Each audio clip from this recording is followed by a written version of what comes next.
Heavenly Father, we thank you for this opportunity again as we take a look at how to keep our body in a better condition and in constantly good condition. So, Lord, we ask your blessings because it's your body and it's your temple. So bless us just now, Lord, to see where we are and how we can do better. Thank you in Jesus' name. Amen. Okay, let's talk about your folder just for a second. On the left-hand side, everything that's on the PowerPoint up here is inside this folder that's on the left side, okay? So it's not necessary right now to follow that if you'd rather watch, the things up there. Behind it, you'll see some things on the left-hand side dealing with nutrition. On the right-hand side, that first sheet really should be at the back. I'm not quite sure why we have it at the front. That's showing just some of the different organs of the immune system. We'll cover that kind of last. And then on the right-hand side, you'll see the things pertaining to exercise that we're going to be referring to. And we'll start off with that in a moment. But let me just say something about up here. Believe it or not, just at break, Deborah, I almost said halftime. I'm a former coach, and she used to play too, and so sometimes I don't coach anymore. Well, I do help one of our little schools with their basketball team, but since I can't see, I can't help them much. This end is spiritual things, and this is one that you may not have seen. This one's been pretty recent. One of the best on prophecy that I've seen. It's so detailed, I don't even know how anybody can read it, but it's got a lot of information. Some of the other things you probably have seen. Bible research, when a person takes our lessons, and I probably like to make sure I give you one of these when you leave. This is our new lessons. It's pretty colorful, and Bible research through the years has been the most successful Bible study program of any out there, almost double any others. It's very simple, fill in the missing words of Bible text. And so you can take a look at that. All they have to do is take this last sheet, mail it in, put a stamp on there. That's all they got to do. Now, it can invite them to the internet if they're interested. We're getting about 20 people a week off of the internet asking for written lessons. That adds up to about 1,000 people during the year. And so it's not just whether they take written lessons. In some ways, that's, I guess, good, but it also, the video lessons, like I said this morning, cover all of the major doctrines, and it's like a personal Bible study. So I would ask you to check that out when you can, because you'll see kind of what it's like. It's just Bible research info, INFO, and when you get there, it'll show you all. If you push the home page, it'll show you all the different things that are available, and I don't care whatever the subject is. If it's the second coming of Christ, then it'll show a picture probably of Jesus, and it'll have a little subtitle under it.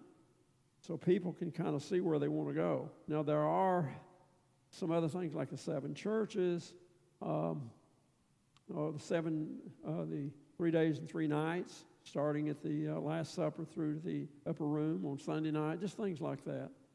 But when they start the lessons, this book is mailed to them right off, and it does have E.G. White's name on here. But you heard what I said this morning, showed you with Dr. Bryant. Down in Albany, Georgia, we had a Methodist Episcopal pastor find us on the internet, and he signed up for our Bible lessons.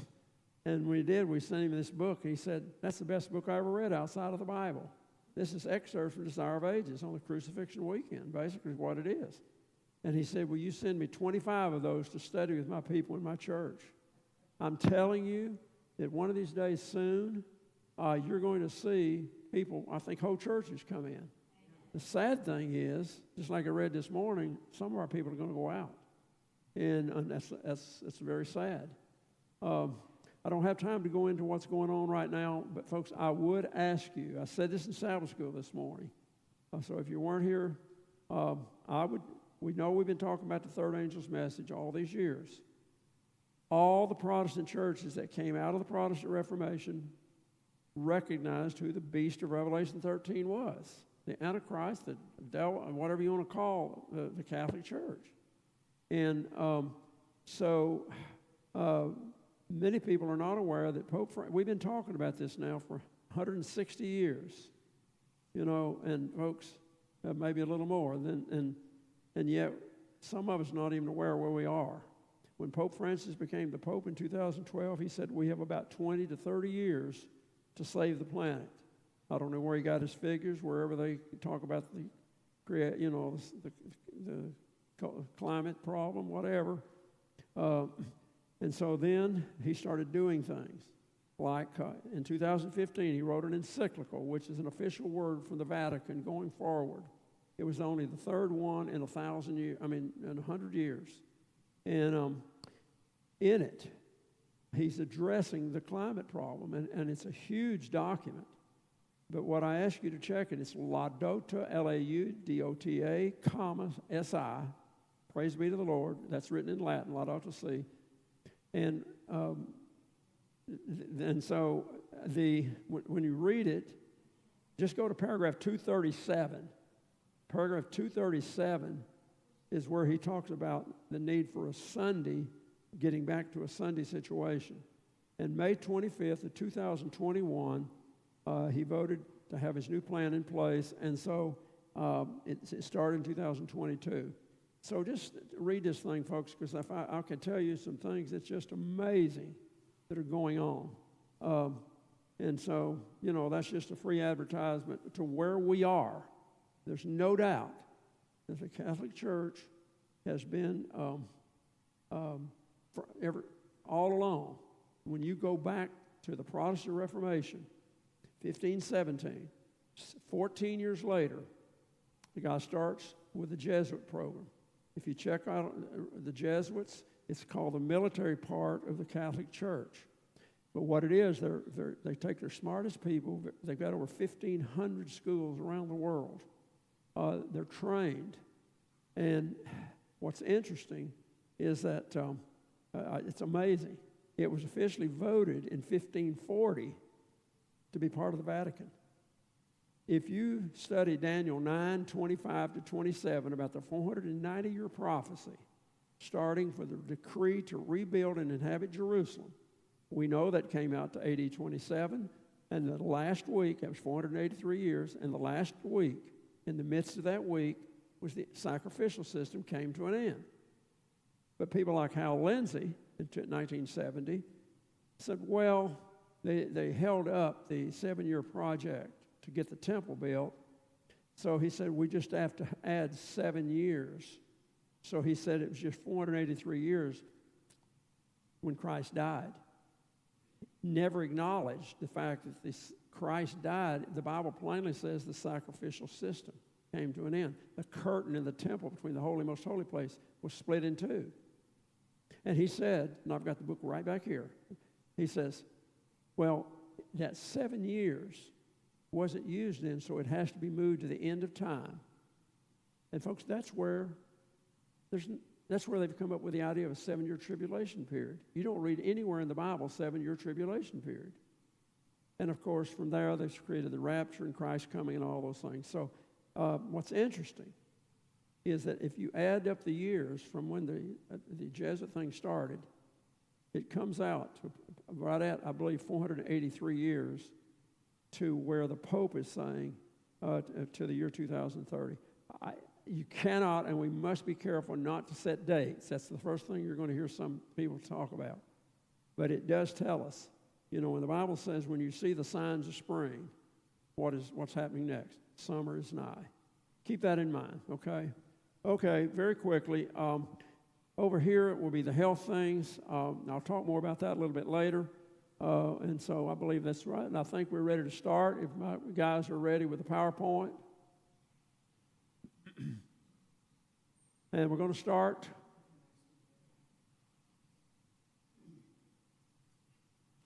So far, he hasn't. Where'd he go?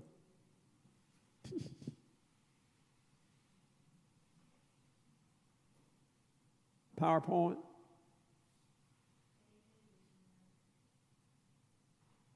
Is he in there? I can't see. Oh, okay. Okay. Okay, if you don't mind, go ahead to the next picture, and we'll let Deborah's going to help us go to one more. One more. Deborah, one more. What did he say? I'm going to bring you the clicker so that you can flip through the PowerPoint presentation yourself. Okay, that's fine. Will we go? Can you go one more? One more He's going to slide. bring the clicker, so. Oh, Okay.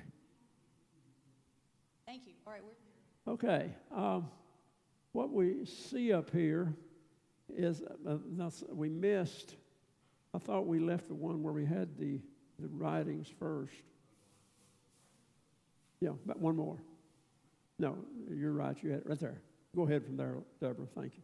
Beloved, I wish above all things that thou mayest prosper and be in health, even as thy soul prospereth. 3 John 2. First two. Yeah. Okay, let's go to the next one. Oh, I forgot now. I'm the one doing this. I think you better do it in a minute when you're not reading, or I'll be pushing the wrong button. Opposite for what you. Forward. Read that. Yeah. Okay. Pure air, sunlight, abstemiousness, rest, exercise, proper diet, and the use of water, trust in divine power. These are the true remedies. Ministry of Healing, page 127. Those are the principles listed in the Bible, and we will cover the main two things that I saw that you see up there. If you look, there's a number of acronyms out there in our denomination. North American Division has one called Celebrations. There's Creation Health. They've got some C, and they've got things added in some cases on social. New Start, like New Start? Well, I'm coming to that. Okay. And so those have added some things. I use New Start even though I'm not connected to that organization because it lists basically the 8 things. This has been discussed. I serve on the North American Division Health Committee for a long time, and we had a big discussion on this just 2 years ago. I had 2 doctors supporting the theory that is why do we talk about things like finance and social when we've got these major health problems? And they agreed, but it's okay. It's whatever you want to do. But we do use New Start. And so what we're going to talk about, as I said earlier today, exercise and nutrition. But let me just say something about the others. Water. We have always, used to, our whole life, us older people heard them say we needed how much? 8 glasses of water a day. Is that what we used to hear? Yes. So I weigh 200 and you weigh 100. We need the same amount of water. That doesn't even make sense. So the World Health Organization has said that we need half of our body weight in water. That probably makes a little bit more sense. So if you weigh 100, you can go half of that in ounces or 200, whatever. Okay. But I will tell you that research shows that at any one point, something like 70% of Americans are dehydrated at any one point. I think it's 72% are dehydrated, not enough water. Our body, as we know, is made up of 3/4 water, our brain, our whole body. And yet, and the way they interpret it is they think they're thirsty, so they eat more. 37% eat more because they think they're thirsty. Right.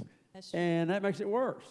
So we do need to have balanced water. We need to really be careful with that. You can do what you want. Generally, what I do is I actually count my swallows. Okay? Somebody brought me a bottle here today or something, and I took 10 swallows. Always out there at the water fountain. And I say this kind of jokingly. At the conference office, if I get water out of the machine, I'm going to be counting it. One day somebody walked by and they knew I was counting. They said 10, 20, 30, trying to confuse me, because they thought I was counting. I usually count to 17 or 20 swallows. We're creatures of habit. and we take it through sips or something like that. So that's just free advertisement on water. Sunshine, we recognize vitamin D is very critical, especially during the COVID era. Folks, about 75% of the people, or 80, get not enough vitamin D. You live in the Atlanta area, you're hardly ever going to get, with the pollution and everything else. So you're going to have to supplement it either with diet or vitamins or something, because we're not getting enough vitamin D. I'm going to skip over the one on temperance, because we've talked about drugs and alcohol all along. I don't think that's a big problem with us, hopefully. Air. Folks, the biggest problem in COVID are our lungs. That's the big thing that's killing people during the COVID era. The pulmonary system, involving all of your lungs and the breathing mechanism that God has created, folks, we are really struggling with that. And I'm going to talk about exercise, because that's one big thing that can help you with that. I'm a firm believer also in hydrotherapy, hot and cold. I've got a neighbor right next to me, and she's been talking about it, and somebody else with chest problems. I said, try hot and cold. It really works. And in my case, every morning when I take a shower, I go real hot and real cold. Hot and cold works. So whatever, be aware of the importance of the A in that, and of New Start, okay? R, rest. Folks, again, we're not getting enough sleep. About 20 years ago, almost probably 21 now, I brought Dr. Iacono to camp meeting at Collegedale. He had done more research on sleep than about anybody. Another doctor at the high up in our organization had done one among airline pilots that travel overnight and all these things, and they both came out with some interesting figures. But Dr. Iacono was a brain surgeon. He had done over 100,000 brain surgeries. He had reversed more Parkinson's than anybody in the world. And he said, E.W., I've never done research on, I've got Stargardt, which is the worst form of macular degeneration, and government said it, and they have not come up with a cure. But he said, I know this from his research, that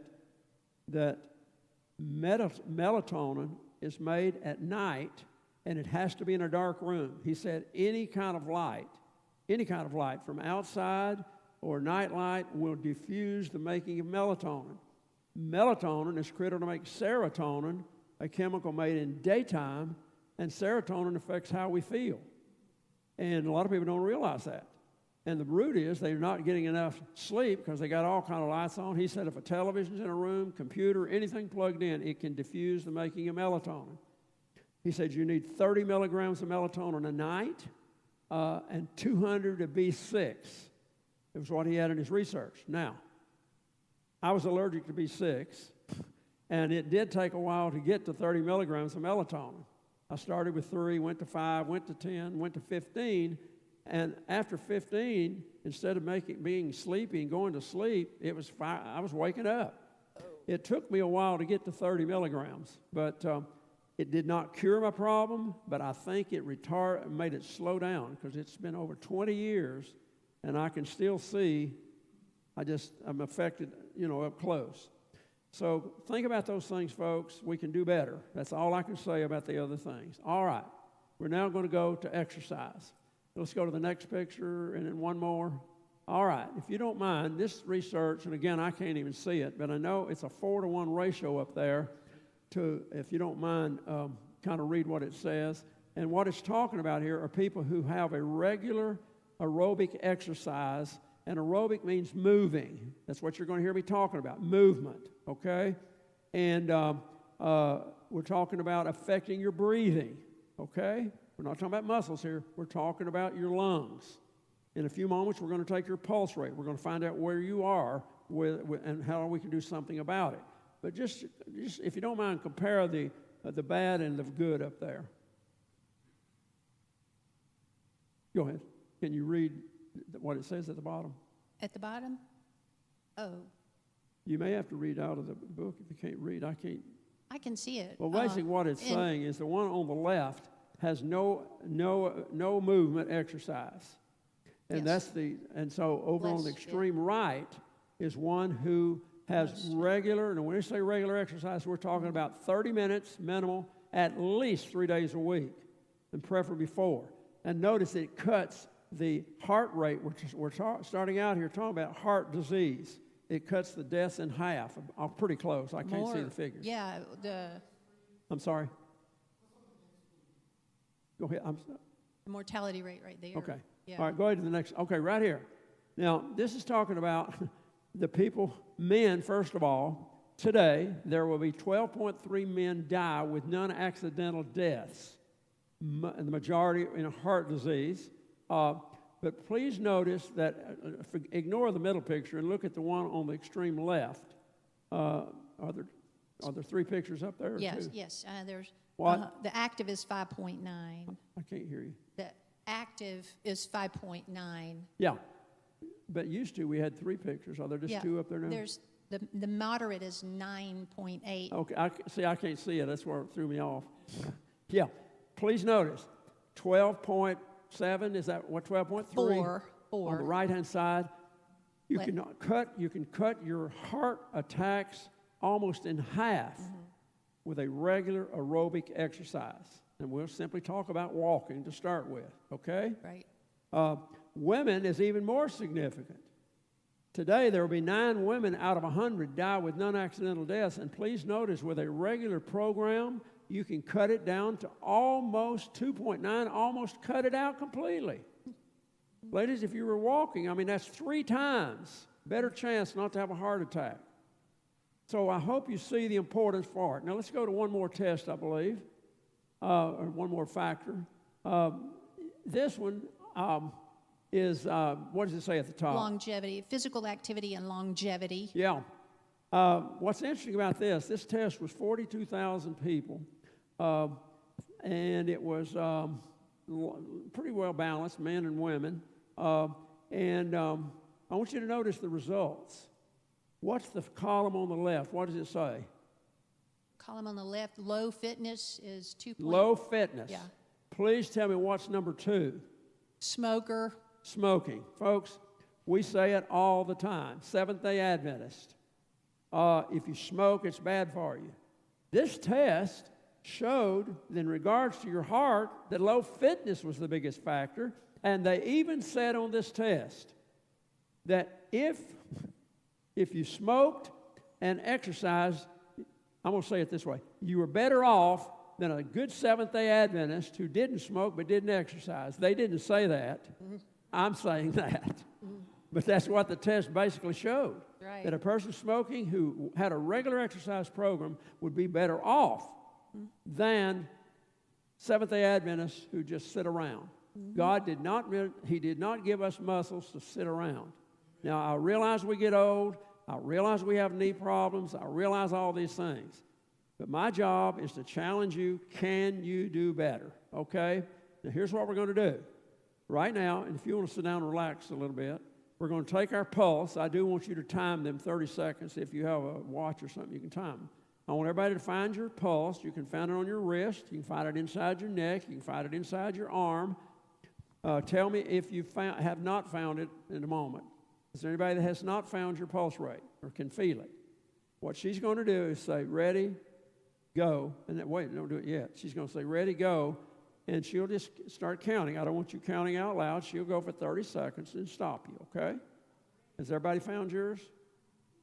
Oh, very good. Okay, go ahead.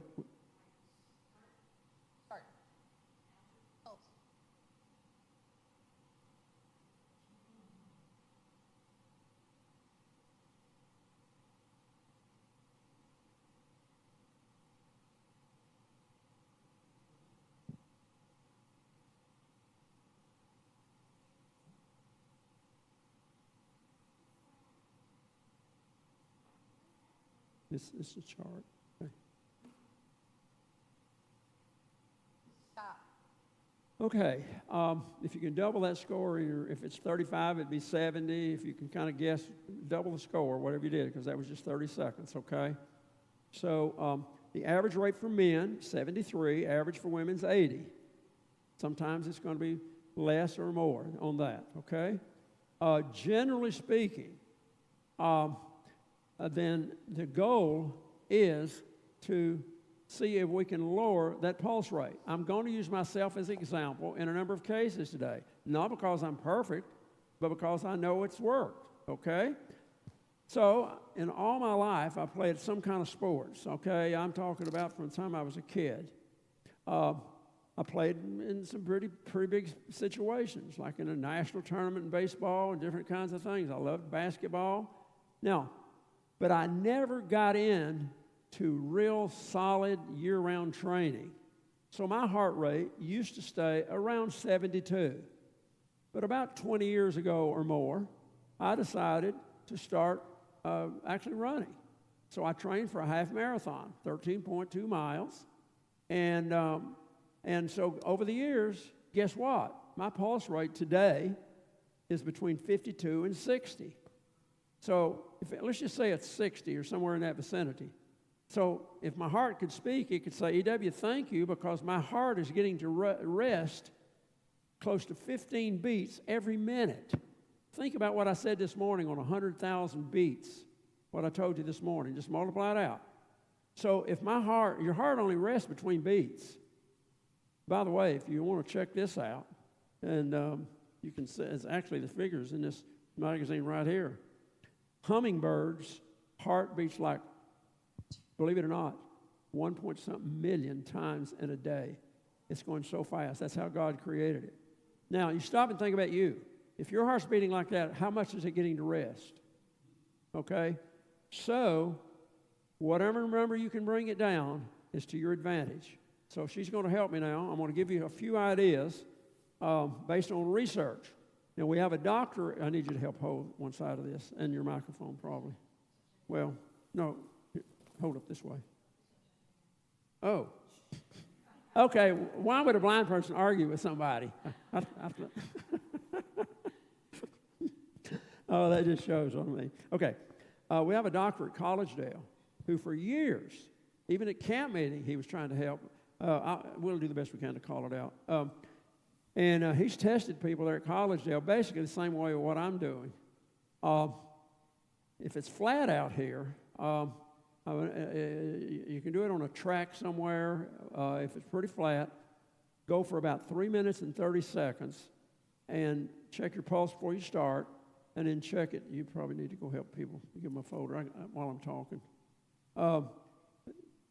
So that you can find out what your pulse rate is after 3 minutes and 30 seconds, okay? Because what you want to do is come up with a plan going forward, assuming you're not doing a regular program, okay? I'm going to show you, folks, what you can do it. I've seen it many times. And what he did, like I said, 3 minutes, 30 seconds, and check your pulse. Now, if you had heart trouble, you're over 40, haven't done anything, I believe you ought to check with a doctor before you get into any kind of program. Have you understand what I'm saying? I had a cousin at 33 years of age die with a heart attack. It can happen to anybody. My wife's sister was right now living with us, was a nurse in New Mexico, had major heart attack. They had to bring her back alive 4 times. And it can happen to anybody. You know, hey, I'm going to say some things about my things that are going good, but that doesn't mean I'm going to live tomorrow. But I know I feel good today. You know, we don't live yesterday or tomorrow, it's today. And so, now, based on research, let's just start with age 20. I don't think anybody's any younger than 20. Is this 20? Yeah. Now, based on research, this is what they call the training zone, that you could get your heart rate up to 140 to 170. Okay, 30 years of age. 133 to 162. 40 years of age. 126 to 153. You can see it's coming down the older you get, okay? Now, you say in between, it would be somewhere in between on an average on that. 50? 119 beats a minute to 145. No, this is getting closer to a lot of us, I think. 60? 112 to 136. 70? 105 to 128. And 80? 97 to 119. Okay. So, you know your age, and you know your pulse rate we just took a moment ago. Okay? So, this is what I suggest. If you're interested in doing something about it. Now, I do this a lot in a lot of churches.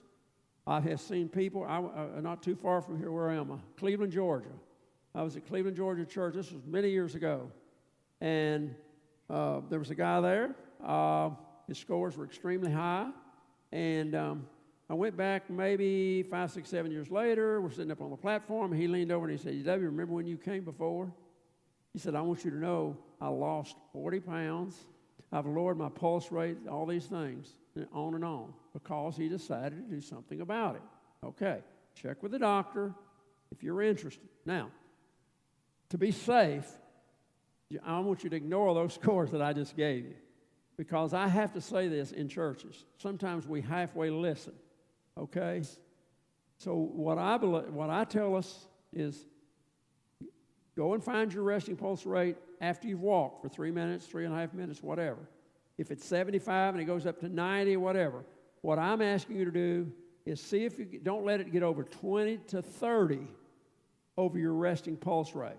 Now, if you go out here and walk and you're gasping for air, you're going too fast or too far. Okay, you shouldn't be breathing that way. So remember, what is the heartbeat all about? It's beating to get blood and oxygen throughout your body. And your brain reacts to what the body says. It's like, "Hey, hurry up, I need some more oxygen here. I'm about to get out of breath." And God's made it so it just happens automatically. The brain speeds up the heart. And so that's what happens. So the better condition you're in, the less it's going to have to speed up, okay? So what I'm saying is, and it's real simple, just get into a regular program really every day once you find out what your thing is. And don't let it get more than 20 or 30. If your resting rate a moment ago was 70, I would say don't let it get over 100, because you're getting into the danger zone. And I know what people do. Well, if I walk a little faster, yeah, but you've got to get in shape. Your body will adjust, believe it or not, in about 6 weeks. E.W., your Yes. heart is a muscle. What? I'm coming to that in a few minutes. So that's why you go slow. Yeah, I'm coming to the muscle part in a few minutes. Okay, walking. If you walk at 3 miles an hour, and in your let's turn there right now. On the right-hand side of your folder, you under the one on the right, I told you that's got to do. It's the very second thing on the right. It's got a blue strip on it right here. Everybody got that? Look at just turn it over. And what they're doing is showing you a number of activities, and on those activities, I want you to look at the active and what's the other title? The 2 outside columns. Active is easy, moderate, vigorous. Easy and vigorous. Ignore the middle one, okay? Yeah. We're talking about easy or vigorous. Okay, look down at walking, okay? Everybody find walking? No, because we haven't all found our sheet yet. Blue column, okay. Now, notice what it says under walking, under easy. How long would it take you to walk a mile? Okay, what does it mean by minutes. Easy? What does it mean by easy? Easy is walking at a very easy rate, probably about 3 miles an hour, something like this right here, okay? That's pretty easy. Now, on the other side is vigorous. Vigorous is really putting it into it. I mean, where you're really walking. When I go walk, and I've been walking a number of miles this week, this is how I walk. Okay? Now, if I do that about 2 minutes and I'm gasping for air, that tells me I better slow down. Are you listening? Yep. Don't try to be a hero. Your body will adjust, but it takes time. And what's amazing about it, and as a former coach, I have a hard time saying this, but a few years ago when I was training for the half marathon, I would go and sprint hard as I could for 100 yards, jog back, I'd run down there and run back. One of my sons said, "Dad, you need to break that into intervals." And I'd heard it, but I didn't believe it. because I went back to the 1960s when I coached football or some of those sports, and you made people run hard as they could run and don't give them much water and all that kind of stuff. Laughing. And so he said, try it. So I did. I would run about 100 yards as hard as I could run. Then I would either walk back fast or jog slow back. Believe it or not, I got into shape quicker that way than running all the time. Your body will adjust. There's another one. It's called the intermittent. Now, I have a harder time with this one, but it does work. And that says 10 minutes now, 10 minutes later, and 10 more minutes. Not just breaking up the speeds, but breaking it up during the day. And that's proven to be just as successful, if not more successful. So keep that in mind. Because you say, well, I'm not in very good shape. I'm pretty old. I don't feel good. Okay. Go walk for 5 minutes. 5 minutes is better than 0. Yeah. See if you can get up to 10 or 20 minutes eventually, but do it 2 or 3 times a week. But do it just for 10 minutes. And then rest, come back again later in the day and maybe later in the day. That's just a suggestion, okay?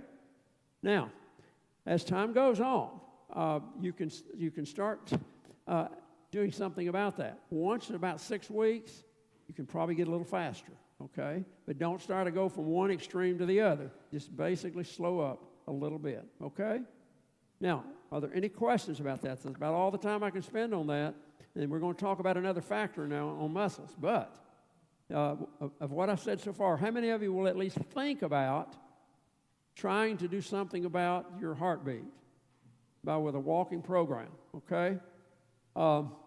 Remember, check with a doctor first. Don't try to start at all. If you've had heart trouble or when you haven't had a physical, you ought to have one every 2 years, in my opinion, anyway. But I talk to people and they say, oh, I haven't had one in 10 years. What do you expect? So anyway, any questions? All right, the second part of this has to do with our muscles, okay? Why our muscles? Well, let's go to the next slide if you don't mind. Okay, here's another factor before we get to the muscles. This has to do with our waist girth. They're showing a 4-inch difference between in men and women. Men's 39 inches to 35 inches, double chance for a heart attack. Remember, we're talking about heart here, okay? Double chance for a heart attack if your waist girth is 4 inches bigger, based on research. Women, the next slide, is even more interesting. Ladies, 37 to 33 inches, still 4-inch difference, but it's a triple chance for a heart attack. So that is a factor, and that is the waist girth. Now, if you get into regular exercise, you can lose weight. Let me say something about that real quick. The object here is to strengthen your heart, okay? In this case, we're talking about strengthening your muscles in just a moment. But Harvard Medical School, you may hear me quote them a lot. They've done more than anybody else out there, and I don't know why Loma Linda never took the lead in this, but they didn't. Harvard Medical School has said about gaining or losing weight that if you, 5 days out of 7, eat 500 excess calories to what you're burning up, on the average, you'll gain 1 to 2 pounds, okay? So if you want to lose it, then you've either got to burn up 500 excess calories or take in 500 less calories. Are you following me? Yes. 1 to 2 pounds. Some people will lose and gain more, vice versa, some less. That's an average. Keep that in mind. And I see people all the time, people that have lost 30, 40, 50, 60, 70 pounds. Now, I've also seen people trying some fanatical things out there, and in the end, that usually is reversed. Usually people try something, they lose it, and then they get right back to where they were. Or more. That's why you want to get in a regular program, not just every once in a while, okay? So, all right, so let's go one more picture, and let's see, I think that may be it. Yeah, this one, go ahead on. These are important, but I'm just going to move forward for the sake of time. Yeah, I'm going to talk about the muscles now. Folks, we have 73 major muscles all over our body. Anybody in here a physical therapist? Okay, the muscles cover our body for a reason. God designed it so we can move. Now, your legs have 3 muscles, one on each side and one right in the middle, okay? Now, the one in the middle, okay, can you hear me? See what you feel right there. What is that? Okay, yeah, those muscles are there for a reason. They, believe it or not, pull the leg forward. That's how you walk. The signal goes to your brain, walk. We don't have to say, okay, I want to walk, brain, get me walking. That sounds like a robot or something. Just think automatically, that thing, what it does, it actually stiffens up and pulls your leg forward. Believe it or not, it works. Now, so it's only logical that the better shape these legs are in, the less effort it's going to take to walk. We've got people in nursing homes that can barely walk. Why? The muscles have become so weak for whatever, it might be diseases or whatever, they can barely walk. But many physical therapists now are getting them to walking, using hydrotherapy and some other things. I've been saying it over and over and over. I say it all the time. I said it today probably in the sermon. Show me the book that says you just have to accept your muscles getting weaker. We call it atrophy, okay? It does it because we stop moving, or we get lazy, or we whatever. So the point is, now, there's pain. I understand that. My wife has had knee surgeries. We're not talking about any kind of medical issues. I'm talking about the average situation, okay? To do the best you can do. That's all I'm saying. So, what we're talking about now, on the right-hand side of your folder, behind the one you just took out, you'll see another sheet. I'll just go past the pink sheet, and I think, well, I'm picking it out wrong. Let's see here. A wellness workout? Yeah. Okay. What's it say? The wellness workout. Yeah, the wellness workout. Yeah. Folks, let's just take different parts of your body. We just talked about your abdomen, okay? The rectus abdominis is a big muscle that covers this part of your body.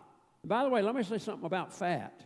We're going to say this in a few minutes. I think I better save it when I'm talking about diabetes. Okay, forget I said that.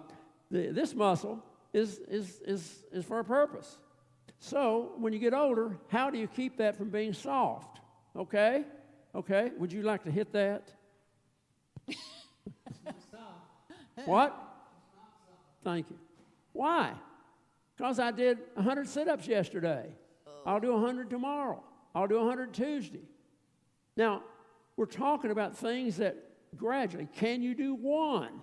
Now, when you were a kid in school, back then you had your arms behind that and you had to come up and all that. If you can't do any, then straighten your legs and get on if you've got a mat or some pillows or something soft, I don't care what. And if you just do this and come up with your arms, it'll probably help you to be able to come up maybe and touch your toes. Can you do one? If you can do one 3 times a week. Now, why 3 times a week? How does your muscles get stronger? Somebody want to tell me? What do you think happens? How do you build your muscles stronger?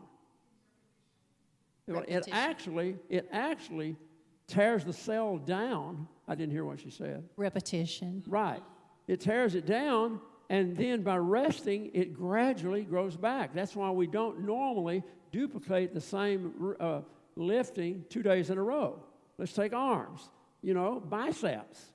2 muscles right here. There's no reason in the world, I used to weigh 200, 210, 220. There's no reason in the world when I get to be, how old am I again? Oh yeah, 80 or 90 years old if I make it, to have big, strong muscles. It's going to work against you. I've got a son right now. When he was young, he won the Presidential Award from the President of the United States with a percentile of 97 percentile. That meant only 3 people were better than him anywhere in the country. Well, guess what? Now he's 46. He's the CEO of a billionaire company. I mean, he's a vice president. And he keeps telling me, Dad, you've got to have 200 grams of protein. We'll talk about protein in a few minutes. Ooh. I said, no, Paul, that's not right, son. He said, my coach says. I said, who are you believing? And so now he's got muscles, all kind of. I said, what do you want when you get to be 9? How many people have you seen 90 years old with great big muscles? Not many. It's going to work against you. I'm not trying to say you're going to die, but I'm just saying it'll go against you. So, folks, what can we do about muscles? Okay, stand up. Come on, stand up. Clock's running here. And while you're doing that, could I have another man that would be volunteer to come up? You want to come up? Okay. Now, stand here. I'm going to act like you're an automobile right here, okay? You got some muscles. I feel them there. I'll be careful what I say. Okay. He's an automobile, and he is blocking. Nobody can get out of here. Nobody's here to help push it away. I started to say all women, but that would have been the wrong thing to say. So I couldn't say that. So I've got to push this by myself, get this car out of the road. Okay? Now, am I going to take a deep breath as I push, or am I going to breathe out as I push? Am I going to go like this? No. No, what am I going to do? I'm going to go. And then, I'm going to breathe out, right? Okay, good. You can sit back down. I like your muscles. Okay. So I want you to act like, because I'm going to tell you, folks, you can do something about your arms. Okay? Okay, we're going to act like we've got something bigger than a piece of paper. It might be 5 pounds. It might be, I work with 25 and 50-pound dumbbells 3 days a week, just like I said before. Okay. What I want you to do is take a deep breath, fill up your lungs, and breathe out as you lift. Breathe in as you go down. Now, I got to stop there because some of you may faint if you're not used to taking deep breaths. Now, are you following me? There's other kind of muscles. On the back, you have 3. They're triceps, one right here, one in the middle, one on the side, okay? Again, there's no reason in the world that I need big muscles, but there's no reason to let them become flabby either, okay? So there's 2 or 3 things you can do here. In competition, they actually do it this way. They actually can start here and go back that way and lift. Or if you want to do it with a weight in front this way and lift up, your triceps will grow on that. Can you feel my tricep there? Wow. I'm not paying her anything, just joking. Okay. But I do it mainly with that one because it's a little easier. By turning my arm this way and lifting this way, the tricep is doing about half the lifting there, okay? Anyway, all right. Let's try it this way. Oh, here we go. Take a deep breath.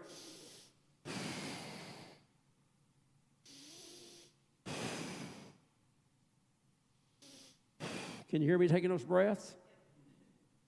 Folks, think about it. Think about all this breathing. What's it doing to your lungs? Well, it's strengthening. You breathe. Think about breathing. Take a deep. You just took a deep breath. You're breathing out. That means those muscles aren't just sitting there. They're tightening up. See what I'm saying? So walking, even this, helps your lungs. I'm just telling you, it will help you fight COVID. Virtually all the deaths are coming from problems in the lungs. And it's just a free advertisement. Okay, all right. This time turn this way because we're going to act like your deltoid. That's the muscle on the side, okay? Very important muscle. All these muscles God's given us for a reason. Without them, we couldn't do certain things. So in this case, I don't want you to hit anybody. That's why I turned you sideways. We're going to do the same thing. Now, you've got to be careful on this one, even more so than the others, because the deltoid fastens into your scapula, and it fastens to the humerus. Okay? Now, it's very easy to damage pull some muscles, okay? So what I suggest, very lightweight to start with. Can of beans, 1 pound, 2 pounds, something. But let's just say that you're going to do that, okay? Here we go. We're going to fill up our lungs. For right now, let's just start halfway up, okay? What we're going to do is just go up like, take a deep breath. Turn around, face, there you go. You're not going to hit anybody, but, okay. So take a deep breath. All right.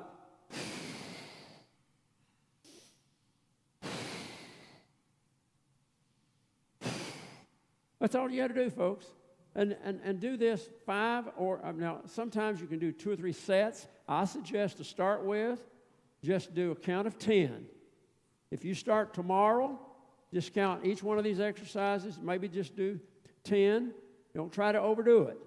There's some other things you can do. If you've got a pull-up bar, you can do modified pull-ups, like putting your feet in a chair or something, which takes a lot of the weight off, and you can do pull-ups that way. You can hands either way, usually that way, okay? Okay, you can sit down. Now, because of time, I'm going to ask another question. If you got a hand, if you got a question, go ahead. Sir?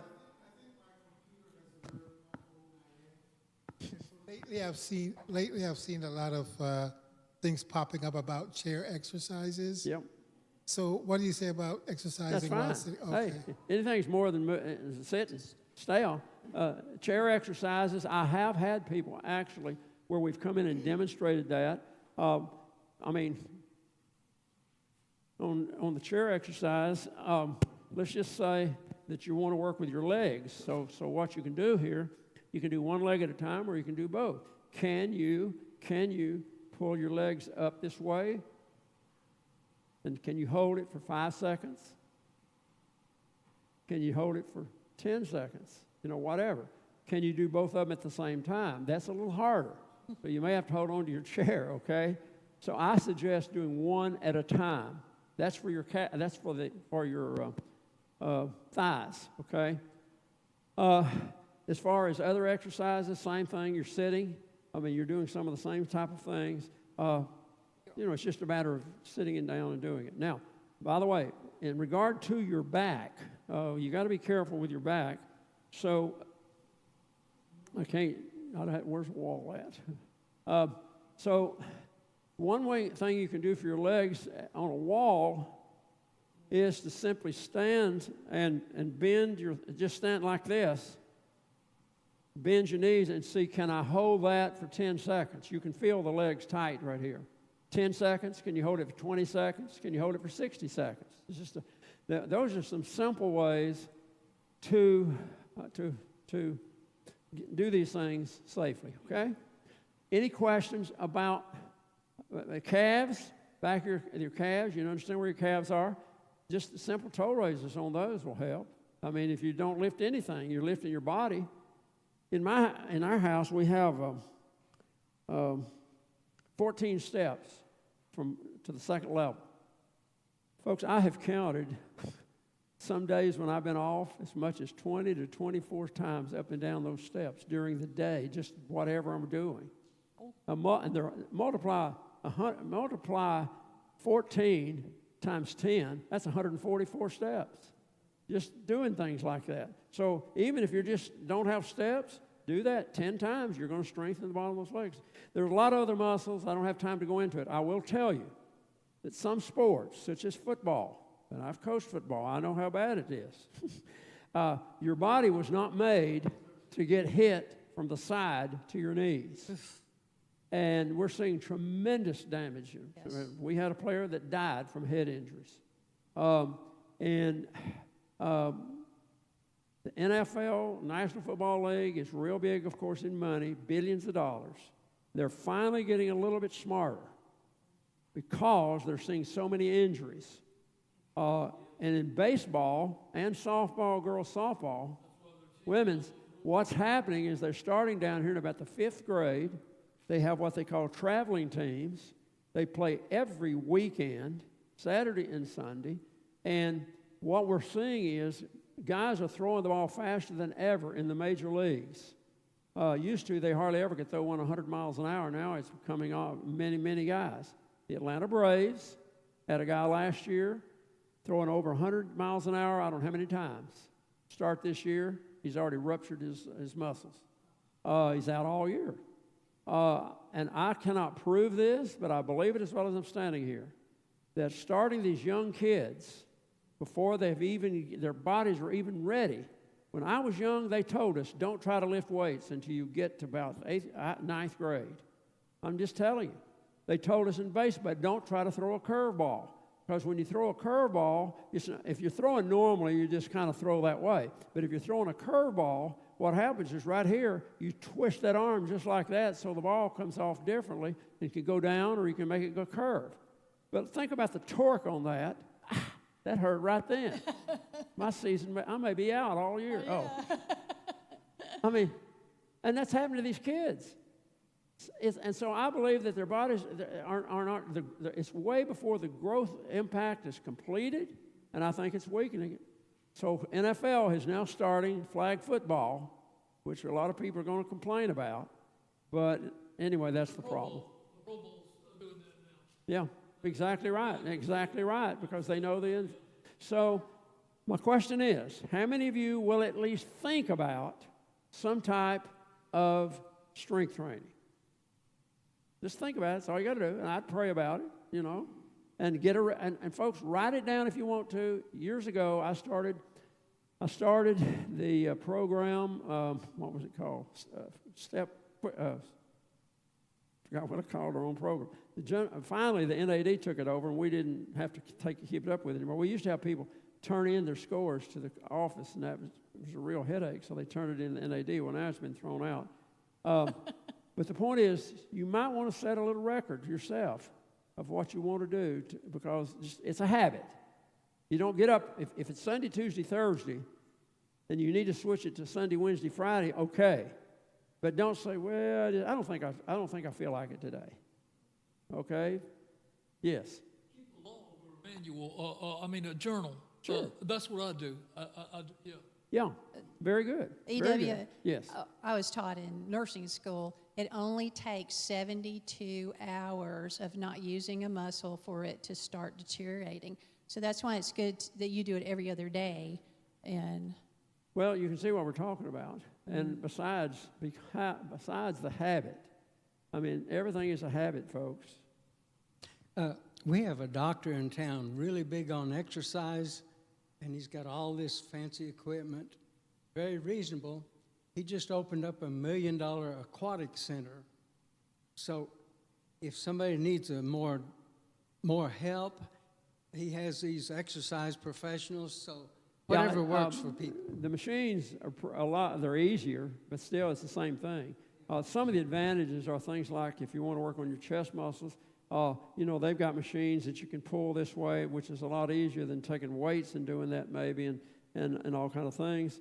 Water aerobics, if he's got it, that is extremely good for you. I had a lady many years ago in our conference that did this. She would do it at camp meeting because you've got water, which is a natural buffer, if you want to say it that way. And it's also, if you're walking in water, it's a lot harder, so it's a perfect thing.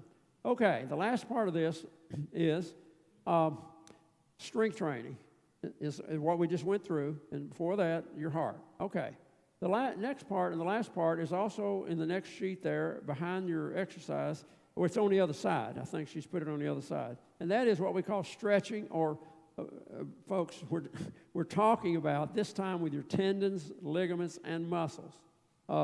And so if you look on the back, we're talking about, used to when we were a kid, we'd say, can you stretch the back of your legs? Well, we are talking about that. But now keep this in mind, folks. Keep this in mind. If you had a rubber band, I'm going to ask you a trick question. Do you do your heaviest stretching before exercise or afterwards? How many think it's before? How many think it's after? How many aren't thinking? Okay. It is afterwards, believe it or not. Now, if you take a rubber band and put it in a freezer and take it out the next morning and pull on it, what's it going to do? It'll snap right in two. God has made your body with fibrous type of things, with your muscles, your tendons, and your ligaments. The tendons fasten the muscles to bones, okay? The ligaments can be muscle to muscle. And so they're all designed for a purpose. I just said baseball players are having all kind of problems with these things. And so same thing with you and me. Same thing with you and me. So what that means, if we're going to do some stretching, don't jump out of a freezer and start stretching first thing in the morning. right. At least walk around a little bit because your body reacts to heat. All right. What we're talking about here is not bouncing. So I want you, I don't think you can, if you can, step out real quick. We're going to be taking a break pretty quick here anyway. Step out away so you don't hit your head. I want you to go down a little bit. Don't try to be a hero. Don't try to put your hands on the floor, but I want you to stretch the back of your legs and just hold it for a count of about 3 or 4. Okay, that's what you're doing, is you're stretching the back of your legs is what you're stretching, okay? All right? Now, let's say you want to stretch the side of your body. Then let's come over something like this right here. Now, you can feel the pressure up here on your arms if you're pushing it about as far as you can, but be careful. Don't hurt yourself. Hold it for a count of 3 or 4 or 5. It's not where you keep moving like jumping jacks or something. This is giving you a chance to stretch these tendons and ligaments. So, in the morning, if you do these exercises that I just showed you, when you get through, that's when you can stretch, okay? And do these things. Now, there's all kind of things you can do, all kind of things. You can take your arms and move just that part and hold it, or you can go out and hold it. You can do all kind of things. You can invent things. You got to be careful with this one. Pull it up. Try not to lean over, but don't go so far that you pull muscles. Just hold it there. So you're stretching the tendons and the ligaments, okay? Think about your neck. Lay your right ear over on your right shoulder. Just hold it there. Do you feel any pain in your neck? Okay. Left. Hold it over there. Now, I have a little pain on my right neck. Now, you can't go too far here. My kids will probably say I am a pain in the neck. You know what I'm saying? But just think of this. All right, now this time I want you to turn your head to the right, head straight up, look to the right. Now lean your right ear over on your back if you can. Just hold it. Lean it over, not backwards, sideways. Okay, look at me a moment. Look here, not this way. I'm talking about look to the right and lean it. Now that's a different kind of stretch. You may feel different pain. This time, look left. Oh, I've got this thing on. And then lay it over. Just little things like that, okay? In your sheet are some other things to do for stretching, okay? Flexibility is what we're talking about, folks. How flexible are you? I've seen people, they're so straight they can hardly, they're just asking to pull a muscle. If you're walking and you're not very flexible and your foot accidentally catches right here, oh, what did I just do? Maybe I pulled a muscle. Now you're in trouble for weeks and weeks. Matter of fact, I did have a freak accident that messed up my knee a little bit in the conference office at my own desk, believe it or not. As much as I do this stuff, but I had a rolling table, and there wasn't this much room. The desk was here, and there's something else here. But I bring the table in, and I put boxes of heavy stuff, like my cards out here in the plastic thing, to take it out to the car. For some reason, I reached over to get something that was in the middle that was kind of heavy. What I didn't realize is that my foot had caught on the bottom of the desk. And so when I turned, it caught, and I messed up my knee, and it took me, I don't know how many weeks just to get it back. Just a freak accident. So, all right, flexibility. How many of you at least think about it, folks? Seriously, take it serious. Do some serious stretching because that's the thing we don't do sometimes. Okay, are there any questions? If not, we're going to take a break. I thought we could kind of pick up our speed a little bit here, so we are. What I usually ask you is to go out and walk a little bit around. I don't know if y'all may have high heel shoes on. I don't know how you walk in that anyway. But I wish you could go out and walk a little bit. And by the way, let's come back to the walking, because there's a part I didn't emphasize. And that is when you're walking, you really should concentrate on breathing. Please hear me. Ideally, you're trying to strengthen your heart, yes, but also the lungs. So while you're walking, generally, we walk this way, okay? I don't know if anybody walks this way, okay? We stay in balance. We learned that as a kid somewhere along the way. If you're not in good shape, then I say slow down your arm motion. Okay? Now, you may have noticed how I walk. If you'd been here this morning and I walked around here 4 times, whatever, I'm walking fast. And I'm moving those arms. It's just like this. Why? Because it's helping burn up the energy. It's good exercise. Walk those arms. But if you're not in good shape, then I would modify that by simply something like this. Just barely move because you're adding to the stress and you're not ready for that vigorous. Are you following me? Does that make sense? So modify that a little bit. If you'd rather pump them a little bit, just don't do it much, because that's just like punching a punching bag or something. You know what I'm saying? Okay, any questions before we take a break? We're going to take about 10 minutes, get some water. If you want to go outside and walk around just a little bit, that's fine. I think we should. We've been sitting all day. When we come back in, we will be switching to talking about nutrition, okay?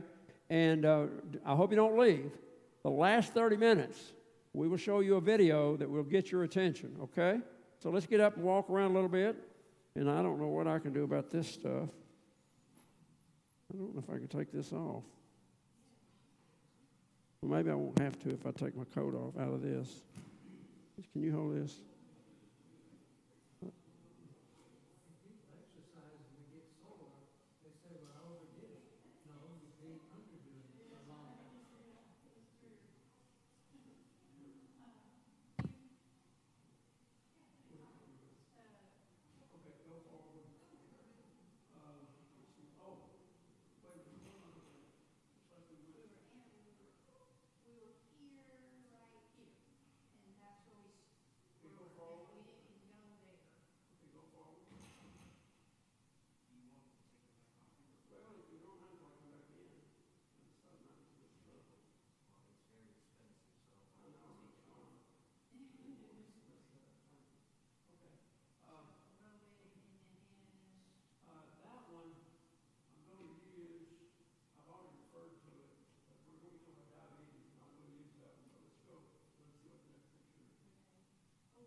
I messed up a minute ago and forgot to show the comparison here of some activities in regards to our heart and our muscles and things like that. So let's just start with the first one right there. What's that one say? Build a house. Strength predicts limitations in doing housework, walking, and lifting. Yeah, I mean the one on the left. On the left is do Housework. heavy housework. Okay. Notice that we're going to look at the outside numbers every time, okay? Not the middle. Notice that depending on your physical condition of muscles and heart condition, you can almost do it twice as easy or twice as hard depending on your condition. Do you see the difference? Mm-hmm. This is based on research, not just drawing a figure. Okay. Now, look at the next one about walking a mile. Now, here's where we talked about our muscles and our lungs, okay? So what's the figures show there? Walking half a mile. Is it about half again? Yeah, high strength is, about 13, and then low strength is up to 25. Okay. So about half, yeah. So again, that's a different factor. What's the third one? Third one is walk up 10 steps, and Okay. that's 10 is the high strength, and then the low strength is about 18. Yeah, that one really does. I mean, truthfully, that's a harder exercise, I guess you could say, than walking. Mm-hmm. Of course, you might be walking up a mountain or something, but again, I don't suggest that if you're not in good shape. I mean, again, if you're older and haven't had your heart checked, you could have a heart attack. We're not even talking here about stress upon the heart. We're talking about strictly from muscles and the physical condition, but think about what stress can do to you. Not enough rest and some of these other factors, okay? All right, go to the next slide, I think. Is there one more up there? Strength predicts limitations in personal care tasks. Okay. Dress, All right, go to the dressing. next picture now. The next picture? Is that the next picture? Yeah, this is, yeah. Oh. Dressing is the first one. Yeah, the third one, somebody at the office said they got that. When I showed this at the office, she said, that got my attention, the ability to get on and off a toilet by yourself. Yep. Somebody did research on that. Yep. Okay, if you just walked in, I forgot to show this a moment ago, so this was back to where we were. All right, we're now going to go forward, if you don't mind. And Nutrition. nutrition, one more, carbohydrates. Does that say carbohydrates or This protein? is nutrition and the this is the 5 basic compounds of food: carbos, proteins, fats, vitamins, and minerals. And Okay, this go is forward this then. is carbs. I've got to see if we're at the right place. This is carbohydrates Okay. now. Carbohydrates are made up of 3 elements: carbon, hydrogen, and oxygen. Okay? Folks, this is plant foods. Carbohydrates come from plant foods. Keep that in mind. That's critical. Okay. Now, if you don't mind, go ahead and let's read, Deborah, and tell us why we need carbohydrates and how much. And by the way, they are transformed into what? Well, we're going to find out. Go ahead. Sources of starch, sugars, and fiber. Okay. Starches and Go sugars. a little slower on that. Okay. It Starch. comes in 3 forms. Read it again. Sources of starch, Starch, sugars, sugars, and fiber. fiber. Now, folks, that is important to keep in mind because we're going to show you in a minute, because we're now going to be talking about not heart disease, but type 2 diabetes. And you heard what I said this morning. It's still running rampant. A lot of misnomers also and misunderstandings about diabetes. Okay? So is that the same slide? Yeah. Okay. Starches and sugars are converted to glucose, which is the body's main fuel. Okay, 2 things there.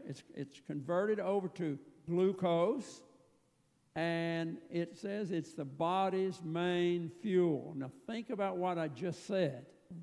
That means your main body fuel comes from plant foods. Most of the people out there in the world, a lot of coaches, think that energy comes from meat and animal products. Yeah.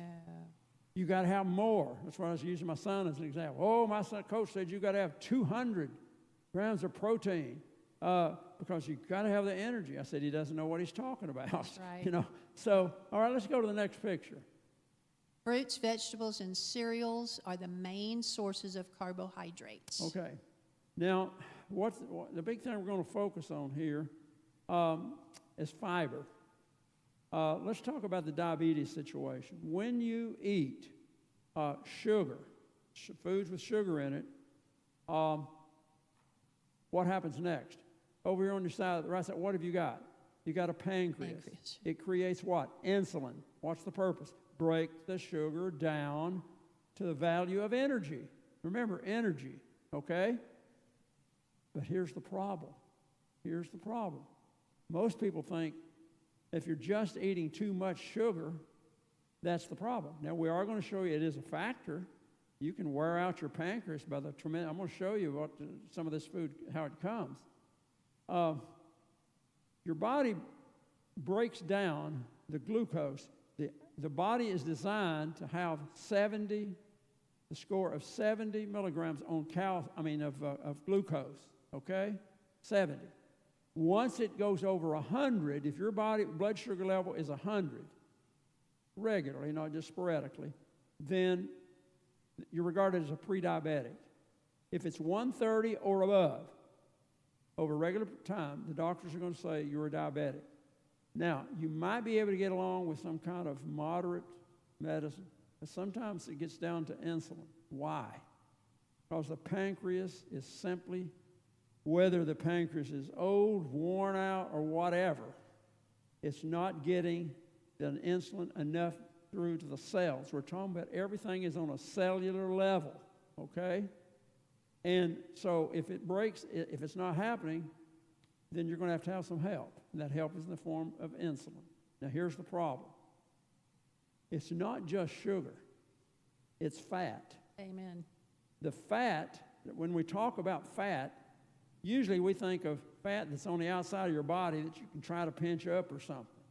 That's noticeable. But what you don't see is what's called subcutaneous fat, which is below the skin level, and it can clog up the cells. And that's the danger. Now, that's another reason for exercise. Are you following me? Mm-hmm. Because you're maybe always thinking about the fat on the outside of your body, but with regular exercise, you're going to help take care of that subcutaneous fat that you cannot see. Matter of fact, it is so interesting that there is a picture. I hate to go forward on that, so I'll just hold it up. But I am going to say it. In a few minutes, we'll see that picture, another picture that we showed you at Harvard Medical School in regards, and I've already said it, but I think I said it this morning, that they say that if you exercise 30 minutes after a meal, you will bring your sugar level back to where it was before you ate that sugar, or even below. Because, again, it can be a factor. Okay. So keep that in mind. Okay, let's go. Is there anything else you need to read there? 58% of total calories each day should come from these foods. So you can see, again, the main part of your energy should come there, 58%. All right, next. This is next. Found primarily in plant foods, acts as bulky agent that helps keep the intestines clean. 20 to 35 grams of dietary fiber per day is recommended for good health. Okay, now that last figure I don't want you to miss. I thought all the things you learned today is critical. We need between 20 and 35 grams of fiber. Now, how much is a gram? A gram is equal, so folks, pay attention to this. 1 gram is equal to 4 teaspoons. If you think about a teaspoon, you can imagine how much sugar that is. A gram doesn't mean anything to us except in comparison. Well, I hear you should only have so many grams. We're going to hear say that in a few minutes about a protein, you know. So what we're saying here is that the fiber, and there's why I like to start with this. If you'll open up your folder on the left side, you will see behind your regular big sheet there that I've given you, I'm going to take this out. And you'll see it's got some pictures. I can't see what the pictures are, but it's right. This is it. Everybody see this picture on the left? Okay, that's showing you different foods with fiber in it. Okay, so you may have to look on the back side of it or the front side. See if you can find the highest fruits in there as far as amount of fiber. what do you see anything high in fiber in fruits? Blackberries. Folks, if you have 1 cup of blackberries, you raise the level of up to what? Is it 6.6? Is it 6.6 or 6.6? 7.6. Okay. I just read you only need 20 to 35 grams. Now, anytime you hear these comparative figures, it depends on your body size. Normally, they talk about a 150-pound person. If you're 100 pounds, it's going to be different than if it's 200. Or if you're 250 to 50. It's a big variance. So if you need 35 grams for somebody that weighs 200 or more, then maybe the lighter person only needs 20. So that is a figure for a 150-pound person, okay? Now, why is it critical? Please hear this. Because certain sugars in fruits and vegetables cannot be broken down without the fiber. Certain sugars. I'm going to use the apple for the main thing. An apple might have not a lot of sugar in it, but it's got sugar in it. It's called fructose. We're going to look at that in just a minute. And folks, if you eat an apple, guess where the fiber is? The peeling. It's in the apple. It's in the peeling mostly. But if you squeeze that apple juice out, now you've got the sugar with no fiber. And it is necessary to have fiber to break down fructose. Fructose is the sugar in fruits, okay? And so it's critical. Why is it critical? Let me back up to kids.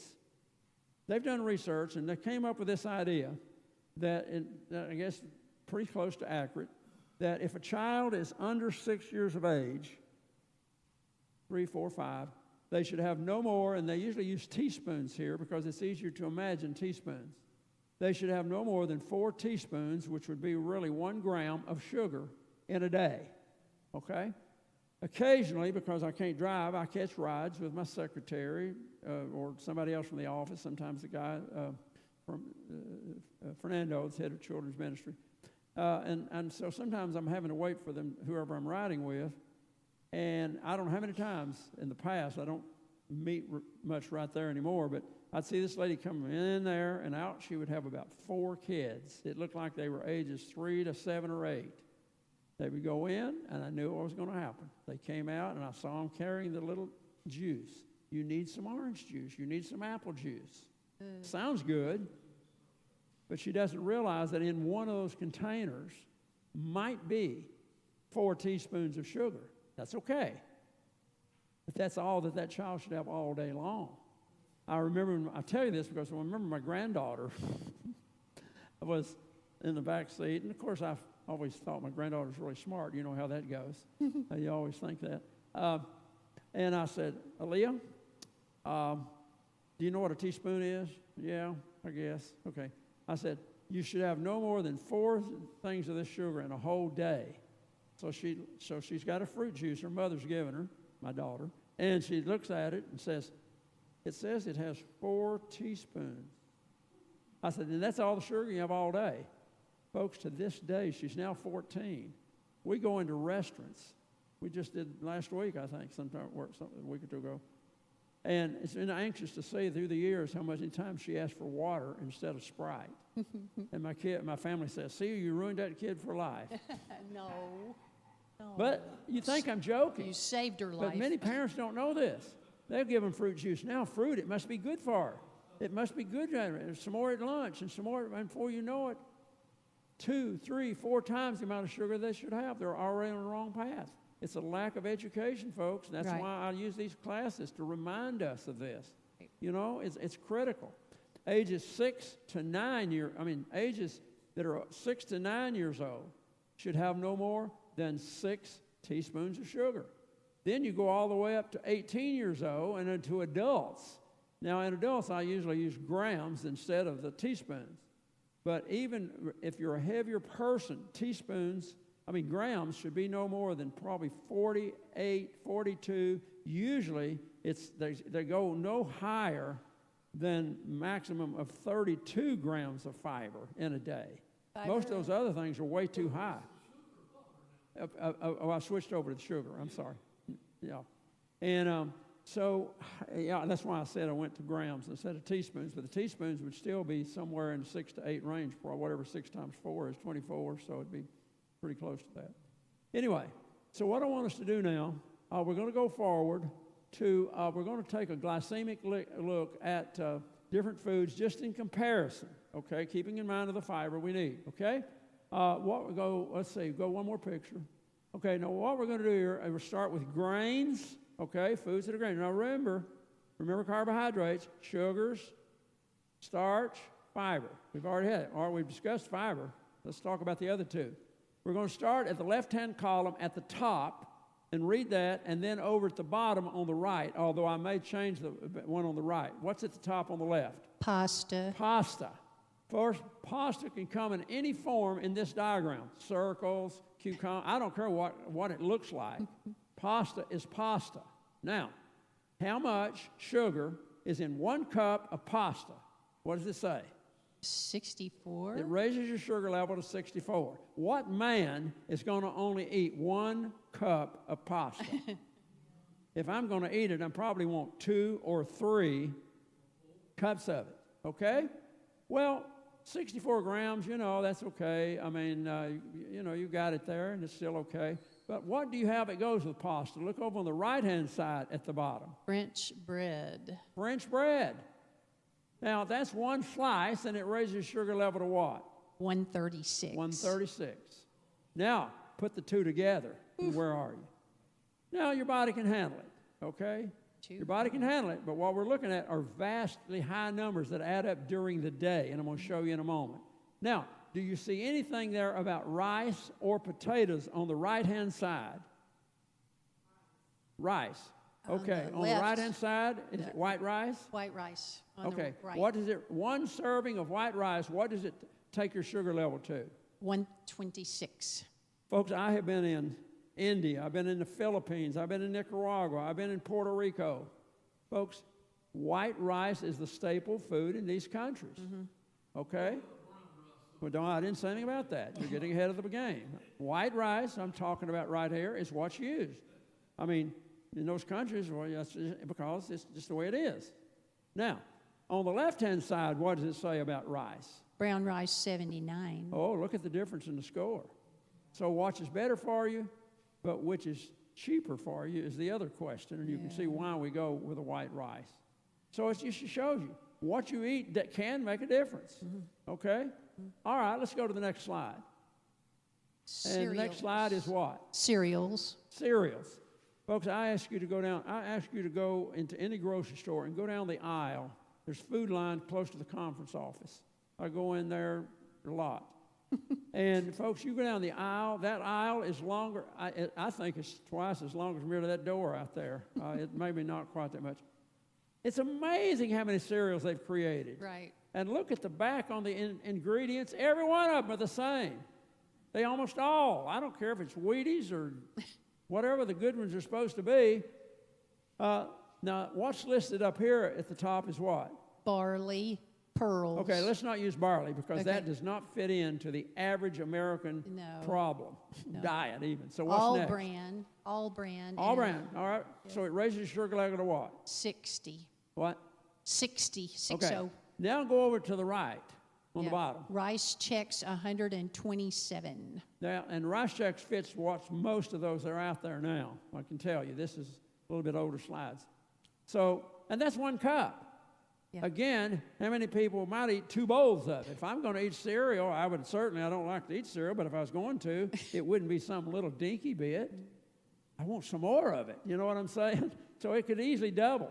So what happens is, if you wanted to really figure this out, analyze your diet one day. By the time we get through in a few minutes, you'll see what I'm talking about. Write down exactly what you had all day for a week. Morning, noon, supper, and in between meals. And you can analyze how much sugar you're getting, how much protein you're getting, how much fat you're getting, and all these things. Okay, let's go to the next slide. Fruit. Fruits. Here's the fructose. What's the cherries? Cherries, 32. It only raises your sugar level to what, 33? 32. 30-something, okay. 2. Now go over to the right-hand side. What's the highest number? Watermelon. Watermelon. Most people don't know that. And I can tell you again, it raises your sugar level to 104. Is that right? 3. What man is going to eat one slice? And that's what that is. Yeah, I'm not crazy about watermelon. I think once this year I may have eaten some. And if I did, I wanted to eat half of it. You know what I'm saying?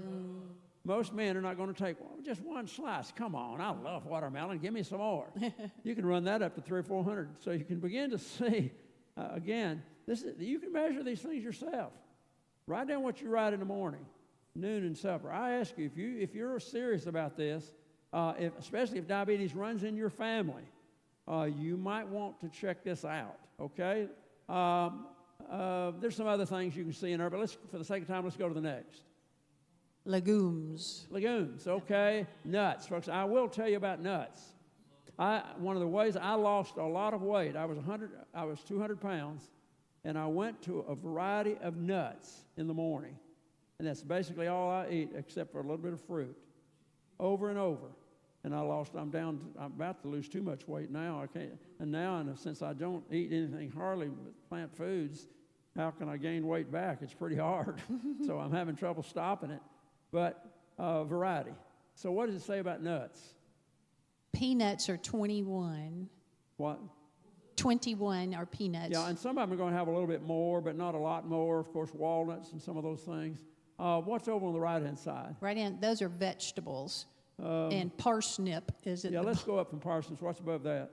Baked potato. Oh, baked potato.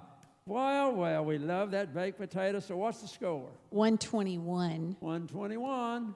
What's the sweet potato on the left-hand side? Sweet potato? It's on the right. It but used to be on the left. It's 77. It's 70 what? 77. So you can see there's a difference just like on the rice. Yeah. So it gives you a little idea, folks, of what we're talking about. I think that's all I want to look at in these things because I've got to move ahead. Keep in mind what we said this morning. The World Health Organization says that by the year 2050, 1 in 3 people will be diabetic. They don't know these things, and they don't understand the fiber. They don't understand the fat buildup. 2 problems, fiber and fat, not just too much sugar. Obviously, if you limit the sugar and you get plenty of fiber, and you're going to get that in the plant foods. We just showed you that, okay? Oh, by the way, we didn't even get to vegetables. We asked about one thing a minute ago. Let's go back to that fiber sheet real quick. And I think I asked you to, and you told me blackberries. What's something else? What other fruit is high in fiber? Give me anything. I don't care. Prunes. What? Prunes. I don't think I've ever eaten a prune in my life. I like prunes. So don't say prune unless you eat it. Now, if you eat it, what's the score?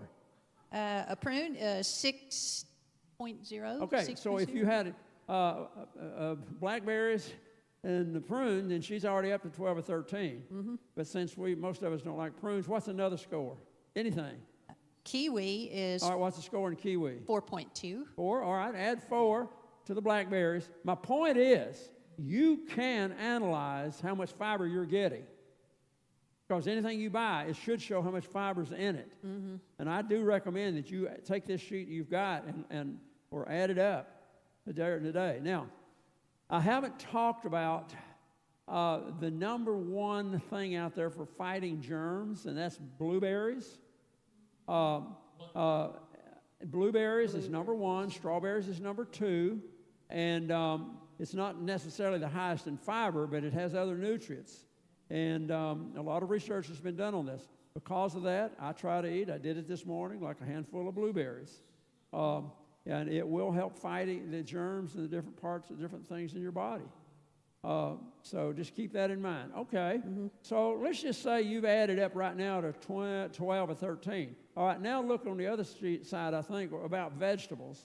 Some fiber in vegetables. What would be a high score in vegetables? Anything. Just give me a score. What? Potato, 1 medium vapor skin. Okay. How much? It's 1.0. Okay. What's that? Give me. What's? Okay, 5.0. Mm-hmm. Okay. Mm-hmm. So the skin of the potato is high in fiber. Right. Okay. We did say it was also high in sugar. Right. All right. What's another high score in fiber in the vegetables? green peas. Green Well, I don't hear peas are anybody on good. this side. What, do y'all see anything? No, he just said potato. What? What? Green tea? Green. Oh, black beans? Is that what you said? Green. Oh, what's the score? Peas.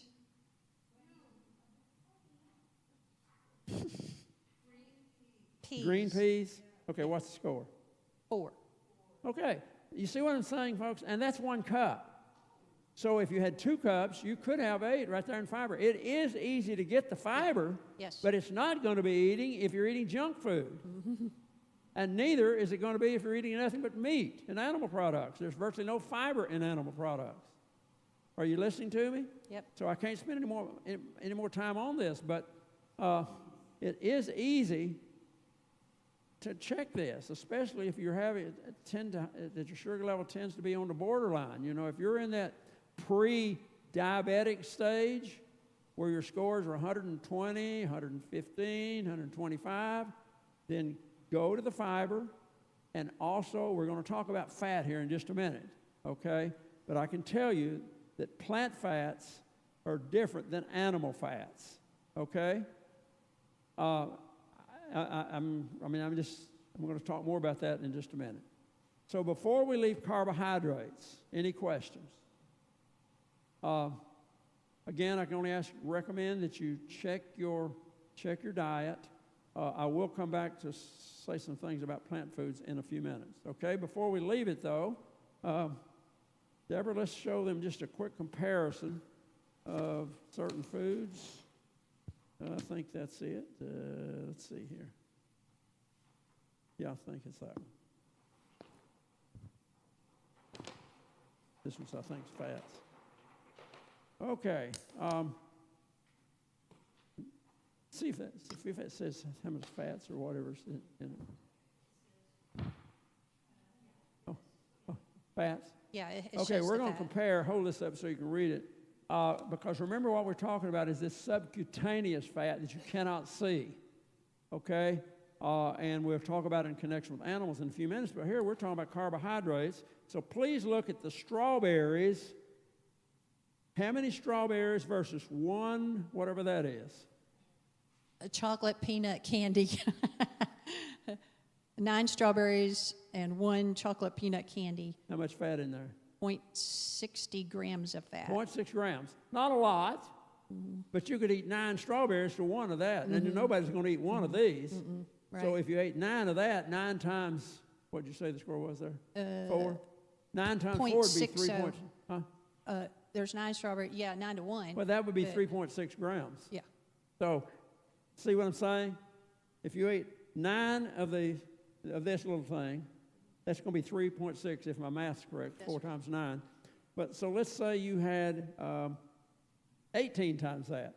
Now you're up to 7.3 or 4 grams just with this little thing right here. Whereas you could hit 18 or 27 of those. Probably could. Probably couldn't. That's a very good point with plant foods. Okay, what about grapes? I eat grapes. Oh, love grapes. 5 pounds of grapes equals 1 chocolate chip. Oh my. That's what it says. You believe that?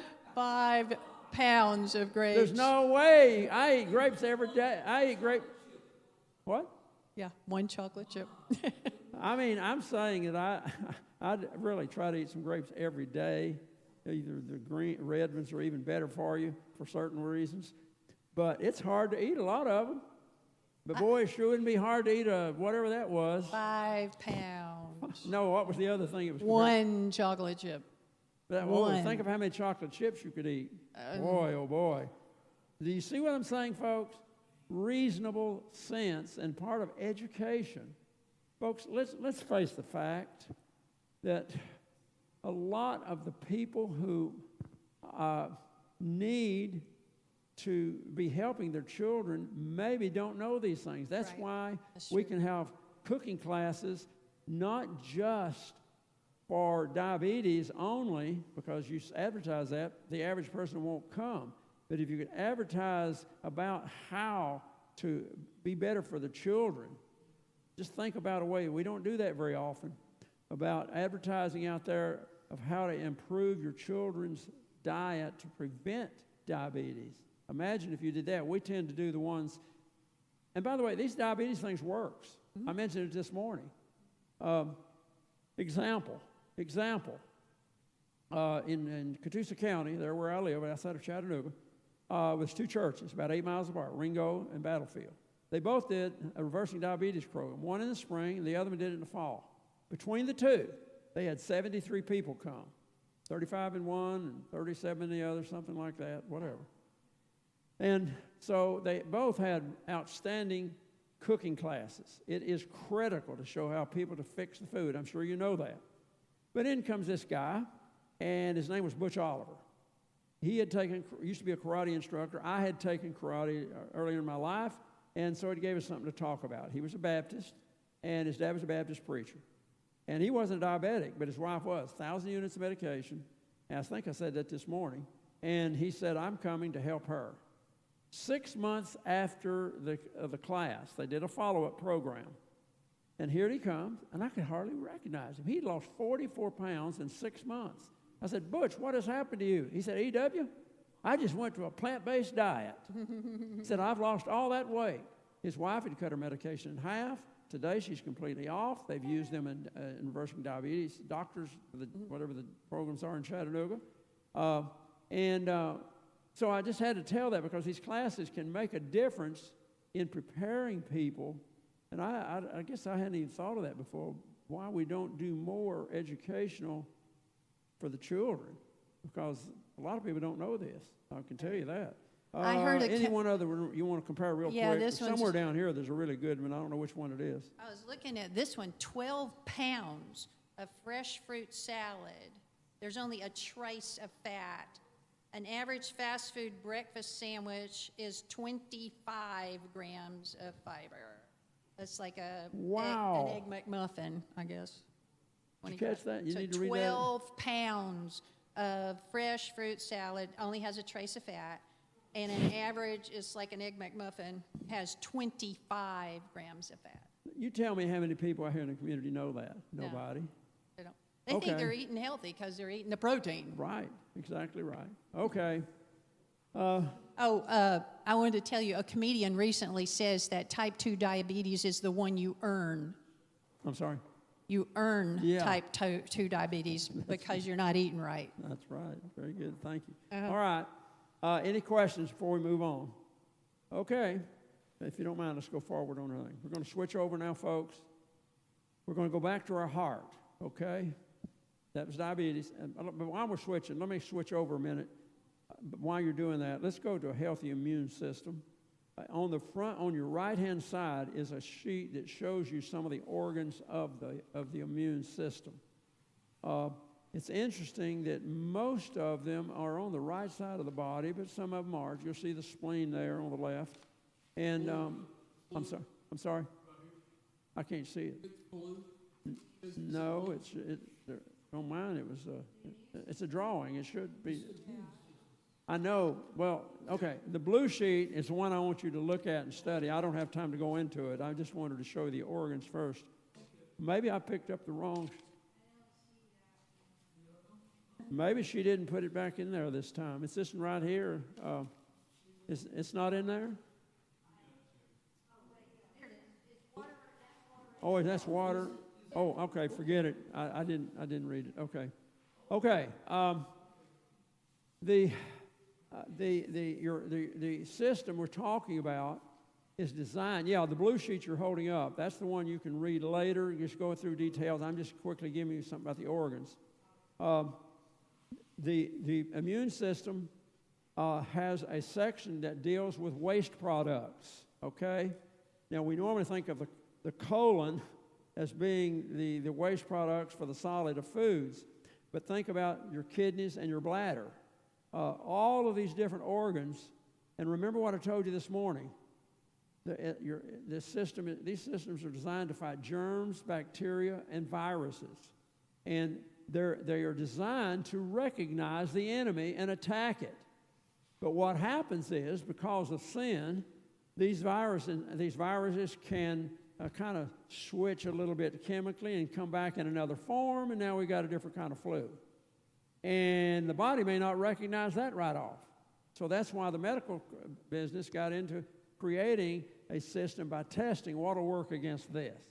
And I realize you got to be careful, and a lot of people don't believe in using medicine or whatever, but I'm just saying that's kind of what is really going on in your body, okay? But I will repeat, the better condition all those organs are, and that doesn't just include an exercise. It includes the digestive system. It includes the cardiovascular system. It calls the lymphatic system, which deals with dealing with the waste products. All these different systems have their individual parts. And so once again, the health of those organs are critical. And so I can only stress folks to read through this so it'll kind of educate you a little bit if you don't already understand the immune system. But it's designed to make your body immune to germs, bacteria, and viruses. And so, it's, Satan is the master of all these diseases, so you're going to see worse and worse and more as we come closer to the end of time. And we know that. There's been tremendous disasters in history. We know a lot more today chemically. We can do all kind of research, but we still can't even solve cancer if you stop and think about it. And some of these things. And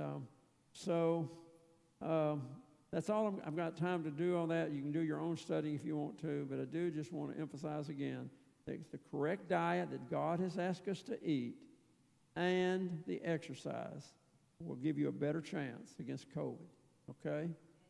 All right, we're going to switch now to, look, as you see the picture up here on the screen, shows your heart.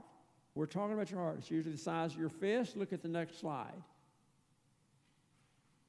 Okay, the next slide, and you're beginning to see now what I showed you this morning, okay, the yellow here. I will hold this up. This is called atherosclerosis, and it's a buildup of something in your blood. Well, what is that something? What do we usually call it? Okay, let's take a look. Read what's up here. The opening of a normal artery should be about 4 times the thickness of the artery wall. Yeah, right here. Nice and clear, 4 times bigger than the opening, okay? Than the wall. Okay, now look at the next one. This is important. Moderate atherosclerosis, there are usually no signs of disease until 90 to 95% of the artery is plugged. Did you catch that? No sign. Mm-hmm. It's already 90 to 95% clogged. Folks, that is why we need to recommend to people. Once again, I would suggest thinking about a different kind of class here than just diabetes, where people don't know this. And they don't realize this is why they need to have medical tests every 2 years, at least 3 years. I see people say, I've never had a test. Well, no wonder we die with heart attacks. They don't even know what kind of condition their arteries are in. Now look at the last slide. Severe atherosclerosis, this artery is 99% plugged with buildup of cholesterol and plaque. Cholesterol, fat. Where does all this stuff come from? Folks, there's virtually no cholesterol in plant foods. Mm-hmm. And the fat is a different kind of in plant foods than it is in animals. Folks, please hear this. Today, what they do, if you're doing a blood test, they will check your cholesterol and they'll check your fat level, okay? Even today, most of the doctors will tell you, keep your cholesterol under 200 and you're okay. They don't know about the Framingham heart study that was done, the largest heart study done in America, where they found not one single heart attack if cholesterol was under 150. Right. Most of the doctors out here know nothing about that. Right. They're trained to deal with, you got a problem, let's deal with this. And so there are tests that show that for every 10, your cholesterol is over 100, it doubles. If it's 220 instead of 210, double chance for a heart attack. Now, I'm going to show you in a few minutes a video pulling this stuff out of a guy's arteries. Okay, but let's not get ahead of ourselves. I'm going to use myself as example. Not again because I'm perfect, but I'm just telling you what I did and the reaction. I loved animal products when I was in public high school. I loved meat. And but I decided when I was in the 11th grade in public school to stop eating animal products. Wow. How I did that, looking back, I was real close to the Lord at that point. I remember reading the Bible a lot, but in public school, there was nobody else doing that. No. Well, through the years, my cholesterol stayed 200, 210. Oh. Vegetarian. Folks, there's a difference in vegetarian because you can eat eggs. They have 200 milligrams of cholesterol in one egg. 200 milligrams in one egg. In the film today, he'll tell you, he's not an Adventist, he's not even a Christian probably, I don't know, but he's talking about factually. That egg is designed to take care of a baby chicken for 16, 20 days of energy. Okay? So imagine, folks, if you're eating, let's just say you ate some cake and you happen to get, there were two eggs in that cake. Maybe it's a small cake, let's say it that way. You got my 400, this cholesterol adds up. So it's one egg. Okay, what about one glass of milk? What about one cheese? I'm glad you asked because I'm going to show you in just a minute. Okay, now this is the part where you wish you didn't come. I understand that. But I have to say what I have to say, okay? Now, before we go any farther, we're going to talk about fats. Okay, well, let's back up. Here's the problem. In your folder, there's a sheet on protein. Protein is changed to amino acid. It should be on, I don't know which side it's on, left side, I guess. I don't know. Yeah. It changes to amino acid. Sugar changes to glucose, okay? And so can you go to protein, go forward, Deborah, to get to the protein? Is that it? Yes. Okay, please don't look at your chart right now. Let's look up here, please. Go ahead and read why it comes to amino acid, but tell us why we need protein. Chemically break down into amino acids, what proteins do. Building blocks for hormones, enzymes, structural components of hard parts of the body, such as bones, fingernails, hair, and muscle tissue. Okay. Why do we need protein? It's that hard parts of the body, teeth, hair, bones. Okay. But what did it start with? Hormones. Is that going to affect how you feel? Uh-huh. Uh-huh. Yes, What about enzymes? Going to affect how you fight things? Yeah. How you digest. All these things. It's a factor. So how much protein do we need? Now, please pay attention to this because this varies according to your weight. It's usually somewhere between, well, go ahead and read it. Go to the next picture, I think it is. A person needs approximately 1/3 of their body weight in grams of protein each day. So a 150-pound person needs 54 grams of fiber each day. 150-pound person needs 54 grams of protein. Well, it says fiber, but What? it's on the protein thing. What? It says fiber, 54 grams. That's a misprint. It's a misprint. So, okay, needs 54 grams of fiber each day. I mean, protein. Yeah, that should be fat. Okay. Now, what's interesting about this is that we're going to look in a minute about how much fat we should have. This is protein. Mm-hmm. And the bad thing is, almost both one of them come from animal products in the American diet, okay? So because of that, you're going to see that we're getting 5 times in a day more than we should be getting of protein and fats. Mm-hmm. Okay, the fats, I'll go ahead and tell you. We need 15 grams of saturated fat. Most people think that's got to be in animals. No, there's some plant foods with good saturated fat. Then we need between 30, and again, your body size is a factor, 150 pounds. Some of you are going to be smaller. Between 30 grams and 54 grams or 60 grams of of fats. So put the two together. Protein and fats. They're separate things. Now, God has created fat for a reason, okay? And it is stored energy. The protein formed the hard parts of your body and the hormone and all those other things, okay? So, but there's so much misinformation out there. I've already alluded to it to my son and his coach. Invariably, coaches of all things out there who may not know well, I better not say anything. I don't know how much my son's kidding me, but he's saying, the guy keeps saying you got to have 200 grams of protein a day. I do know that many of them have talked about in the past the need for animal products, okay? And so let's go back a little bit. Where does this cholesterol come from, okay? God has made our bodies to make its own cholesterol. The cholesterol in your body and all animals is to make strong cellular walls.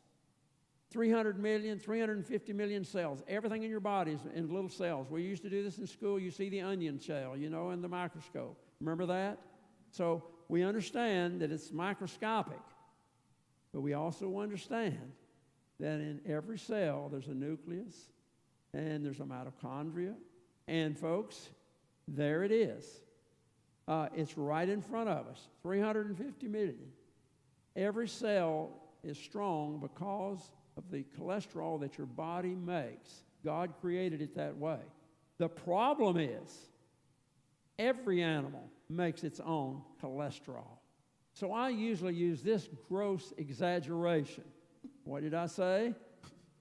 Gross exaggeration. Let's say that you had a hawk, flying bird. He comes down and he sees a dead something in the road. And first of all, you're eating the hawk because somebody killed it. You didn't know he had just eaten a dead rat out there, or a dead snake, let's do that, out in the road. And the snake had just eaten a rabbit. So you're getting the cholesterol from the hawk, from the snake, and from the rabbit. That's an exaggeration.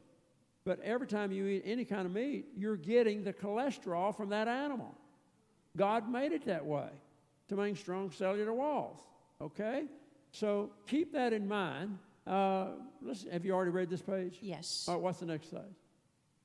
Meat and dairy products are high in protein, but vegetarian proteins, such as soy products, legumes, and nuts, are a superior choice. People don't understand vegetables have protein in them. Okay, let's talk about fats. Come up here if you don't mind. Oh, no, wait a minute. I should have already passed this around because we're going to see this in a few minutes on the video, so I guess we could hold it. This is a day's worth of fat in the American diet, okay? That should be nice and clear. Shake it up, you can see it's not nice and clear. Keep this in mind because when we show the video, I'm going to pass it around again, maybe. And you'll see when they pull cholesterol out of a person what this really looking like. It's very cloudy, okay? You can pass it around if you want to anyway. All right, now, let's come back to where we were. If you don't mind, I've already mentioned the fats that we need. So to save time, I'm going to ask her to come up, and we're going to look at some foods here in fats. We're going to start with a regular-sized hamburger and a middle size of French fries. One of those is French fries. I'm not sure which one. This one next to it. Okay. Yeah. All right. So if you eat one, now keep in mind that you need, if you're a 150-pound person, 54 grams of protein. In saturated fat, which would be in the meat, 15 grams. Okay? That adds up, if I'm not mistaken, to 66 grams totaled if you ate just two things of high fat and high protein. So let's just take a look. One hamburger, average size, how much fat is in there? 15 grams. 15 grams of one hamburger, medium size. 3 ounces. 3 ounces, not real bad. No. French fries, average size. 25 grams. Now add 15 and 25, that's 40. You're already, with those two foods, Over. well, it depends on your weight, in your case. So 150-pound person, you're already very near that already. For the day. For the day. Well, let's back up to breakfast. Where do you see anything about a breakfast food somewhere in here? Bacon, eggs, and cheese biscuit. One. 24 grams. 24 grams in one. And what man is going to eat only one of those biscuits? I promise you, there's some people probably would eat two. Mm-hmm. When I was young, I could eat tremendous amounts of stuff like that. I could have probably ate 4 of those things. Mm-hmm. I remember one time when I was still eating meat, I ate 8 hot dogs. They were beef, but I ate 8. And we ran out, didn't have any more. I could have eaten more.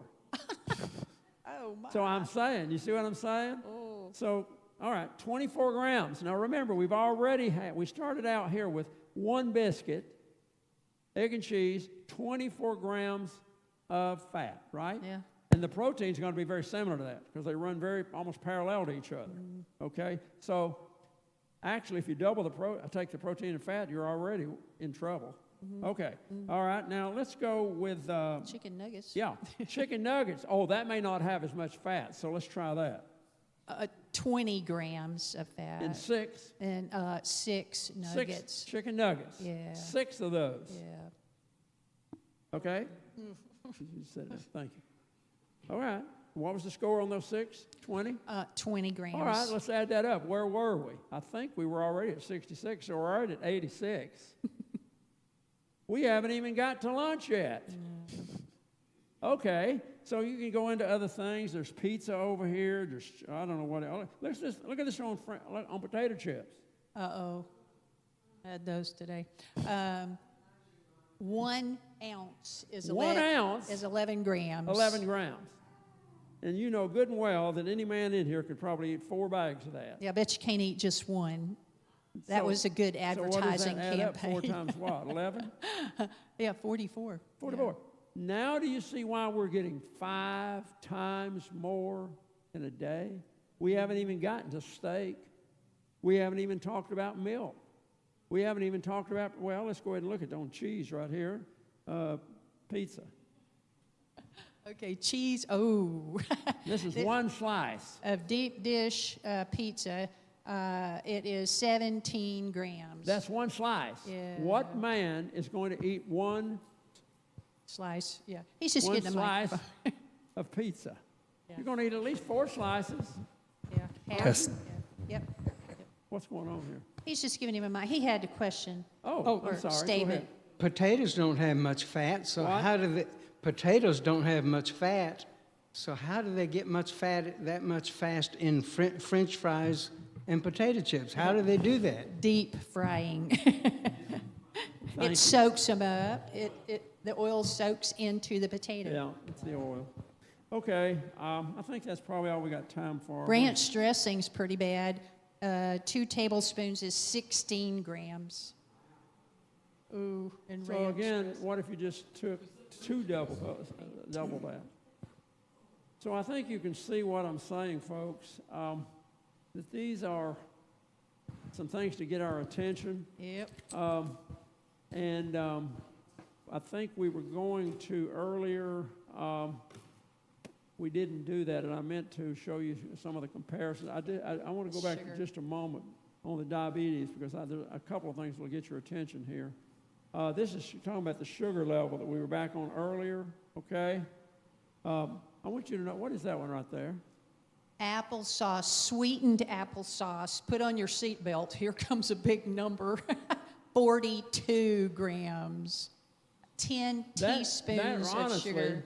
is very close. If you use grams, that's close to any adult figure, unless you're really heavy, and it might be 48 or 52, just in that one thing. It's a cup. What's 1 beside cup. it?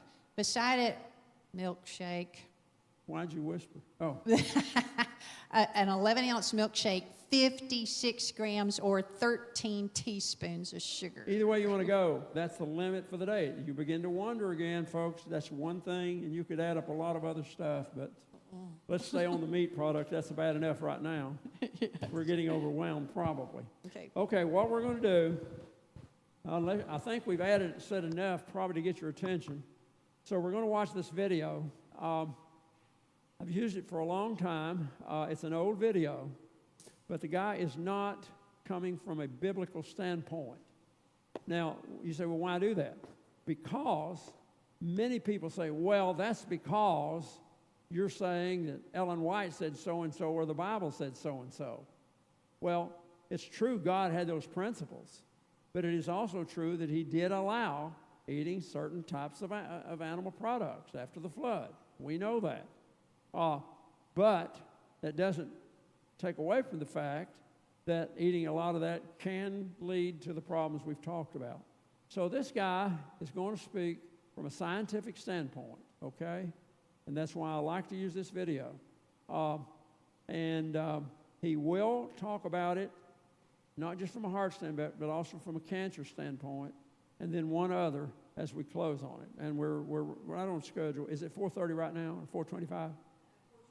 Yeah, that we'll probably stop this at about 25, and so we'll have about 5 or 10 minutes for closing. Okay, so we're ready, if you are, to go to the video. And this is on the internet. It's called A Diet for All Reasons. A Diet for All Reasons. Are there any questions while he's switching on what we've been talking about? Go ahead.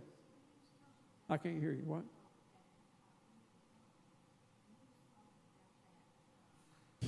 Fiber and protein, 150-pound person, was that they needed 54 grams of fiber or protein, was it? The 150-pound person that we just said it.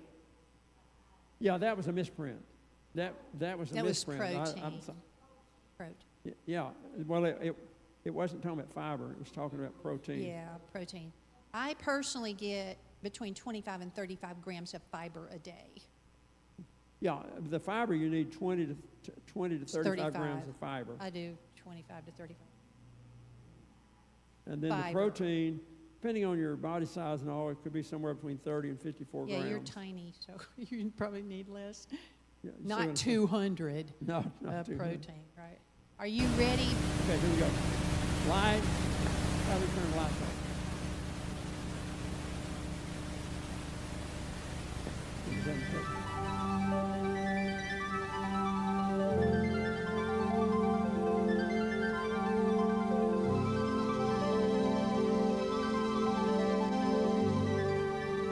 This is a quotation I saw in medical school by Thomas Edison. It said, "The doctor of the future will give no medicine, but instead will interest his patient in the care of the human frame, in diet, and in the cause and prevention of disease." And one of Thomas's brighter ideas. And when I saw this quote in medical school, I just passed it right on by. I went to the University of Illinois College of Medicine in Chicago, and I was so into becoming a real doctor, and real doctors do real doctor things. They deliver babies, they fix broken arms, they sew up lacerations. That's what real doctors do. And diet was boring stuff. Nutrition, yeah. You send them down to the dietitian, and they figure out a 2,000-calorie diet, and don't bother me. And that's how I practiced medicine for the first 8 or 10 years of my career. Well, I have soon, or I've late, come to realize how important what we eat really is in the creation and prevention of so many of the diseases that we see today. And I'll tell you how I came to those realizations. Now, the North American diet has changed. This is not going to be a technical lecture, but I did want to show you this one graph because there's some very significant lines here. The two top lines, the lavender line and the yellow line, are the amount of plant-based foods that are consumed in the United States and in Canada as well. And this is back in 1909. You can see we were eating a lot of grain products. We were eating almost 300 pounds of wheat and barley and other grain products, and almost 200 pounds of potatoes a year. Look what happened in the intervening 85 years.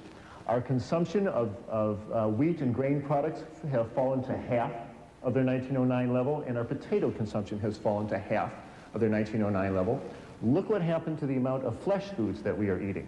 The amount of milk we consume has more than doubled. Our beef consumption's gone up by 50%, and our chicken consumption's gone up by 280%. We are eating a tremendous amount of animal flesh, and we have essentially exchanged a plant-based diet for a meat-based diet.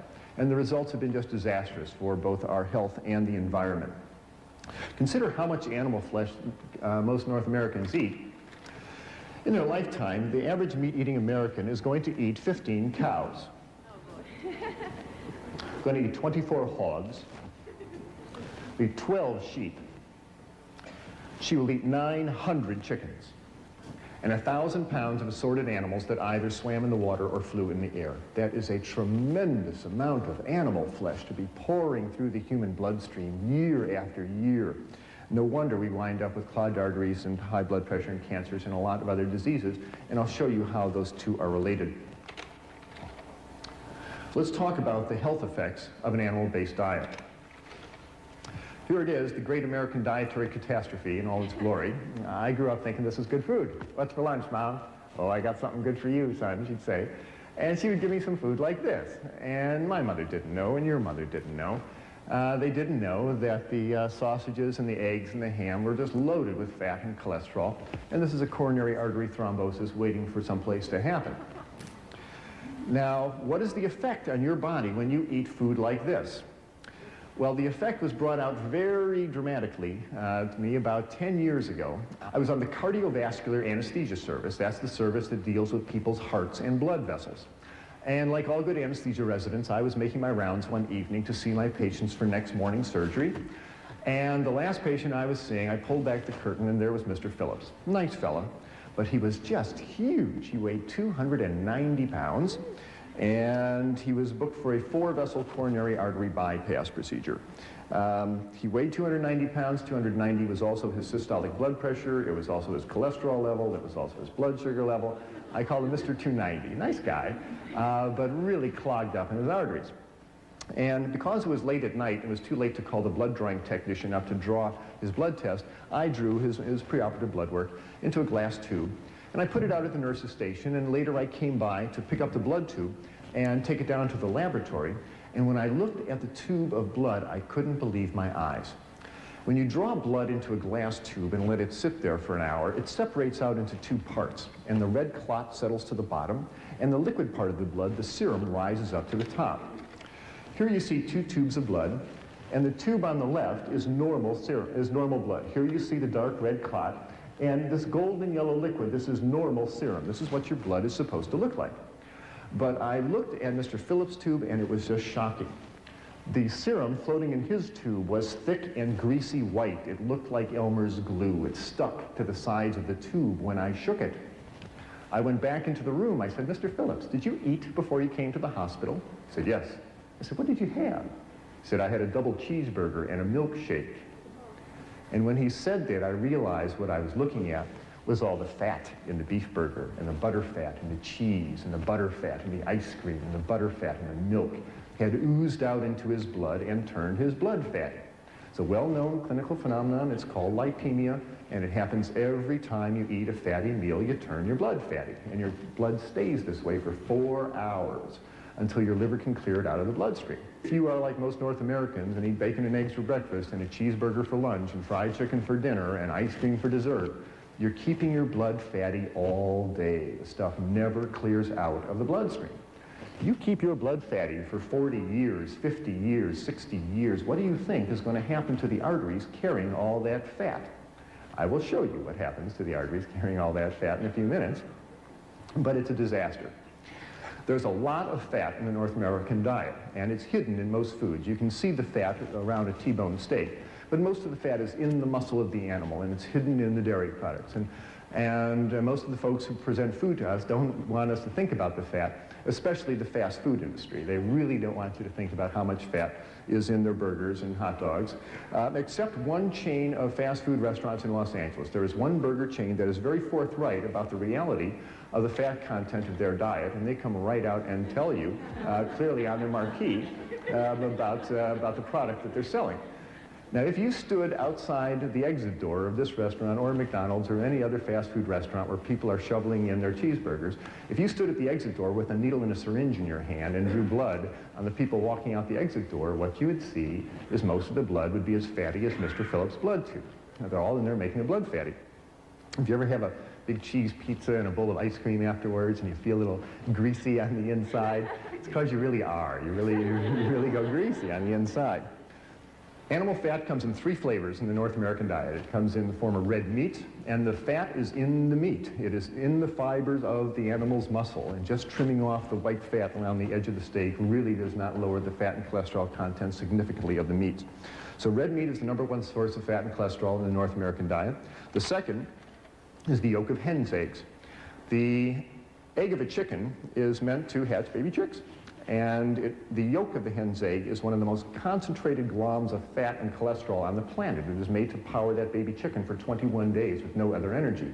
And when you run egg yolks through your bloodstream, you turn your blood fatty, just like Mr. Phillips. And the third source of fat in the North American diet comes from that white fluid that comes out of the udder of a cow. Now, cow's milk is a high-fat fluid exquisitely designed for turning a 65-pound calf into a 400-pound cow in a year. That is what cow's milk is for.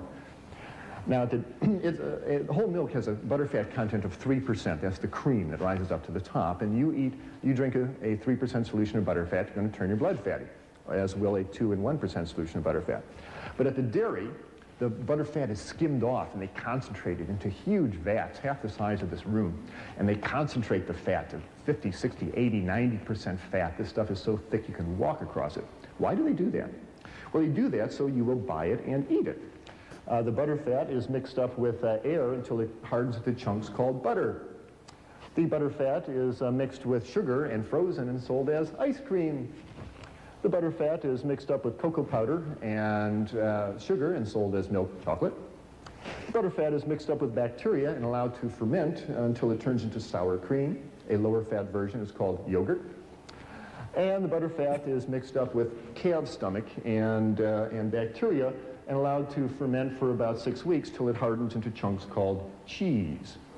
These are all forms of butterfat. The folks at the dairy want you to buy the butterfat and eat it. And when you do, you turn your blood fatty. There's absolutely no reason to run butterfat through your bloodstream at any time, and I'm submitting to you that you'll be a lot healthier and happier if you do not. Cow's milk is for baby calves. You have no more need of cow's milk than you knew giraffe milk or horse milk or rat milk. Now back to Mr. Phillips. Nice fella, Watch this. but I was impressed with all the fat in his bloodstream. We took Mr. Phillips down to the operating room, and I gave him 1,000 micrograms of fentanyl and put him to sleep, and the surgeon opened up his chest and opened up his aorta and opened up his coronary arteries. And what the surgeon started pulling out of Mr. Phillips' arteries were great, long, yellow, greasy, sausage-like formations of fat that looked like this. What you're looking at is a plug of material called atherosclerosis. And this is the plug of fat that built up in a man's arteries. The artery was a tube coming out at you from the screen. The artery wall has been cut away, and you're just looking at the fat that built up. It started around the edge of the blood vessel and started moving in on the blood flow channel as the years went by. And the blood flow channel got smaller and smaller and smaller till only this dark red spot was left for the blood flow to come through. And when a clot formed here, it stopped the blood flow completely through that artery. And because it happened in this man's right coronary artery, it stopped the blood flow to his heart and bought him a ticket to the autopsy table. This is the #1 cause of death of people in North America. Every 30 seconds on this continent, Canada included, somebody grabs their chest and falls over with a heart attack. This is animal fat clogging up the arteries. When you send this material down to the pathologist and you ask him to analyze it, the report always comes back the same: saturated fat and cholesterol. It's animal fat. The pathology report never, ever, ever contains the words remnants of broccoli, rice, and tofu. It's animal fat. The good news is when you stop running animal fat through your bloodstream, this stuff melts away. This stuff will come off the artery walls, and arteries can open up.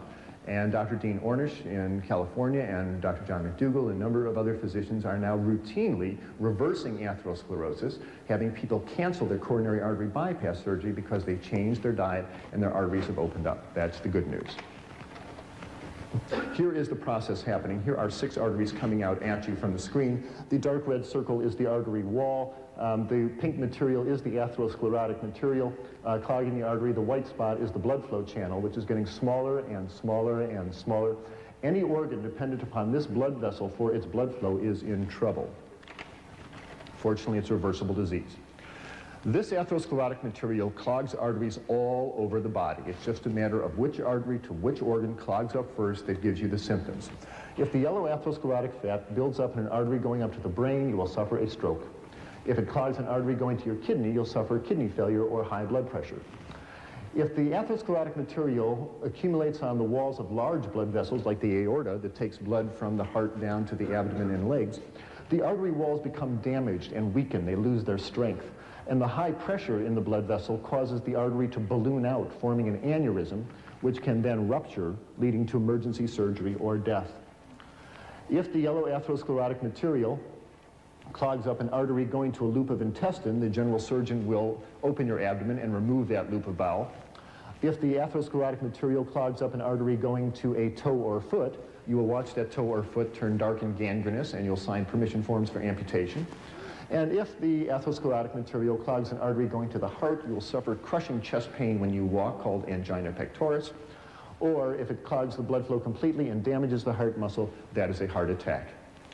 People, this is all the same disease. We are talking about animal fat, essentially clogging up the arteries throughout the body, and it's the #1 cause of death and disability in North America.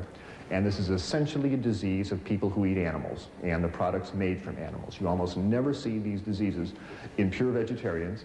And William Costelli, the doctor who runs the Framingham Heart Study, says he has never seen a heart attack in anybody with a cholesterol below 150, and there's good reason for that. Why does this happen?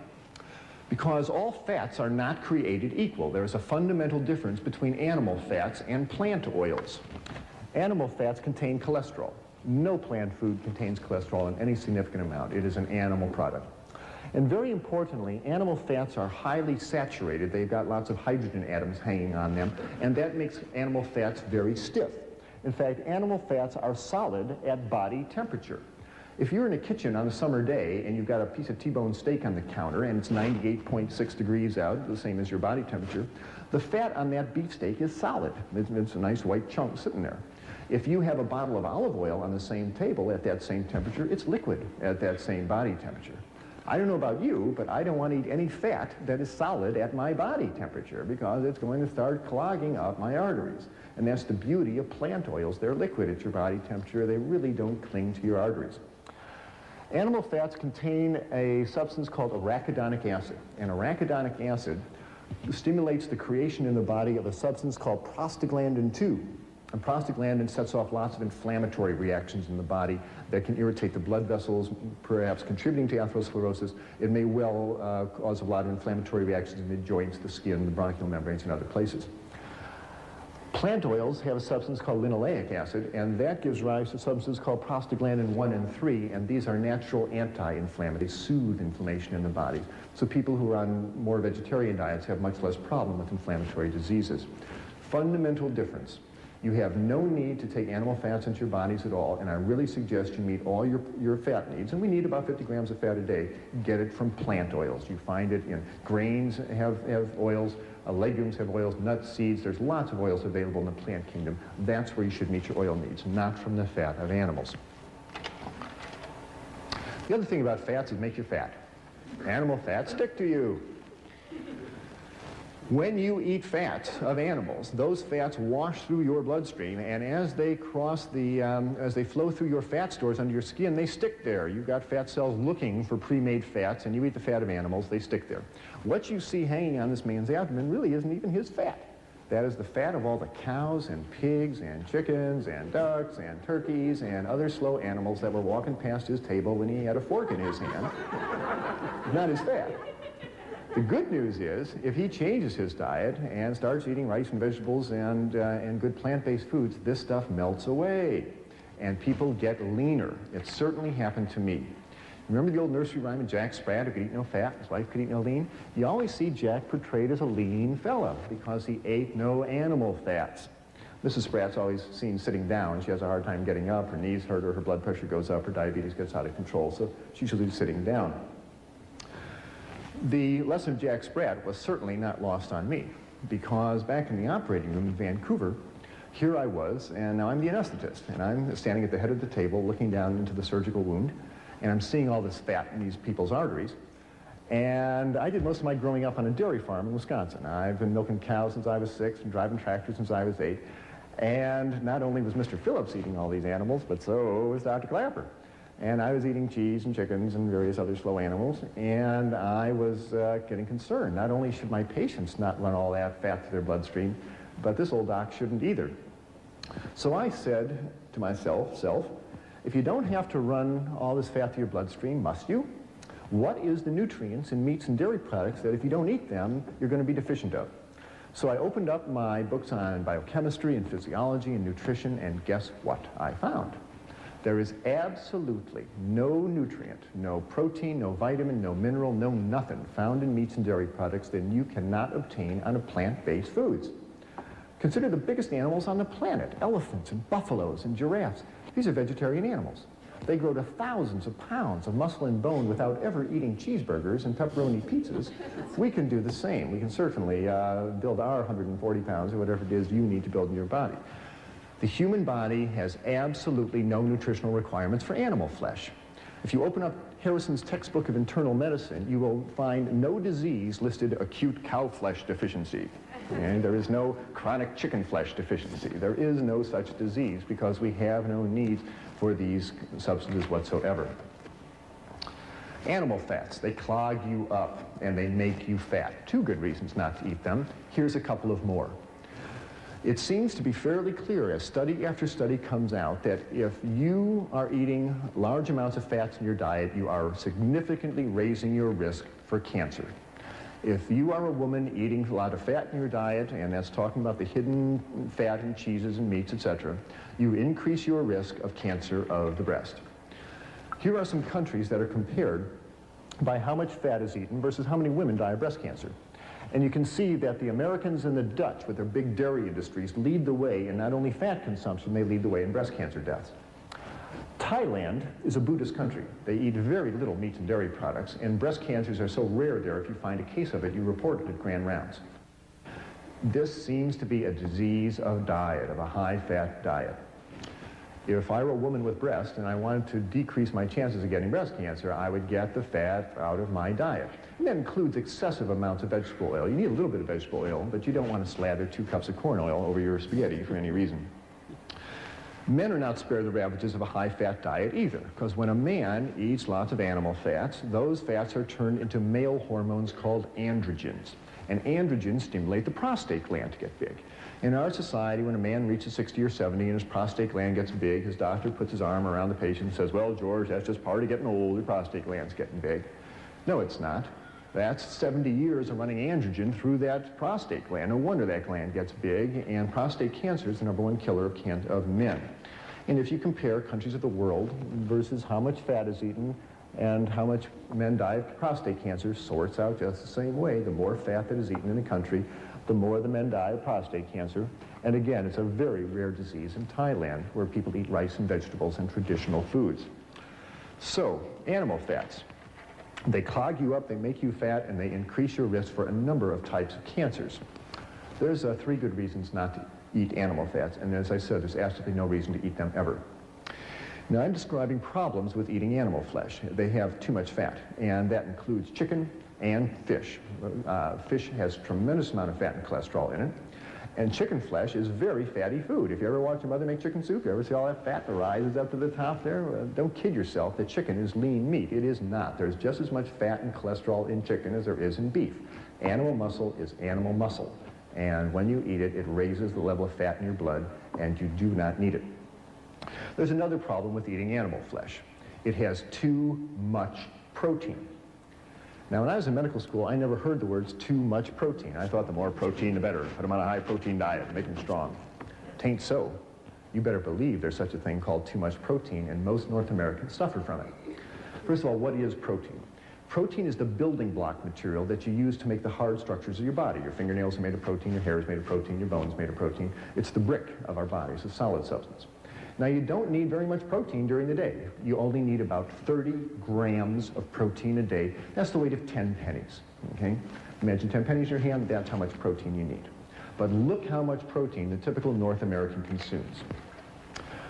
On a typical North American eating day, a typical American who has bacon and eggs for breakfast and a glass of milk, who has a cheeseburger and milkshake lunch, and has a beefsteak dinner with a glass of milk and some ice cream for dessert, is clipping along at 150 grams of protein. That is a 5-day supply of protein. That is too much protein. Why? Because your body can't store protein. You can store fat, you can store carbohydrates, you can't store protein. So what happens? Well, your liver starts breaking down that protein, and as it metabolizes it, it releases all sorts of toxic nitrogen-containing waste like urea and ammonia and amino acid fragments. And these have a detrimental effect on the body because as all these amino acid wastes go through your kidneys, it makes you lose calcium out of your urine. Why does that happen? Because there's fundamental differences between animal protein and plant protein. And I'm talking about the protein in meats and dairy products. Animal proteins contains amino acids that have sulfur, and sulfur makes extra acid in the body. And as acids wash through the bone, they dissolve calcium out of the bones. Plants have much less acid. Animal protein is very concentrated. The muscle of an animal is the most concentrated protein on the planet, and so there's a big bolt of protein that goes into your bloodstream as soon as you eat it. Plant protein is mixed up with fiber. When you eat whole grain rice or whole grain barley, it takes hours for that to be absorbed into your bloodstream. The absorption time is much, much slower. So the less acid nature of plant protein and its slower absorption rate means it's much gentler in the body and it doesn't pull calcium out of your body. That's a very significant phenomenon. The phenomenon of protein pulling calcium out of your body is appropriately called protein-induced hypercalciuria, too much calcium going out in the urine. What I'm saying is, and it's well documented, when you eat a big bolt of animal protein, whether it be red meat or chicken or fish or even milk, the acid nature of the protein washes through the bones, dissolves the calcium, which then goes out in the urine. And what I'm telling you is that every time you eat a piece of chicken, every time you eat a piece of fish, ladies, for the next 3 or 4 hours, you urinate calcium out of your body down the toilet. And the investigators who've documented this many times clearly say that high protein diets cause a negative calcium balance, even in the presence of more than adequate dietary calcium. Even if you are taking calcium. Turn the lights on. Not sure. How do we turn the lights on? Oh, okay. Please turn the lights on too, David. Thank you. I told him to stop the film, but I didn't tell him about the lights. Okay, folks, today you've learned a lot. You know, I've used myself as an example. I mean, I'm not perfect, but I do know that by changing some of these things, you can lower your scores and, you know, exercise and all these things. So just, you know, look at what you think you need to do, and you have to make a determination. You may have to do it, whether anybody else in your family does or not. You know, you just have to do what you have to do. And I would pray about it. Exercise, all the things we've learned, and diet. Can we do better than we're doing? It's a question you have to ask yourself.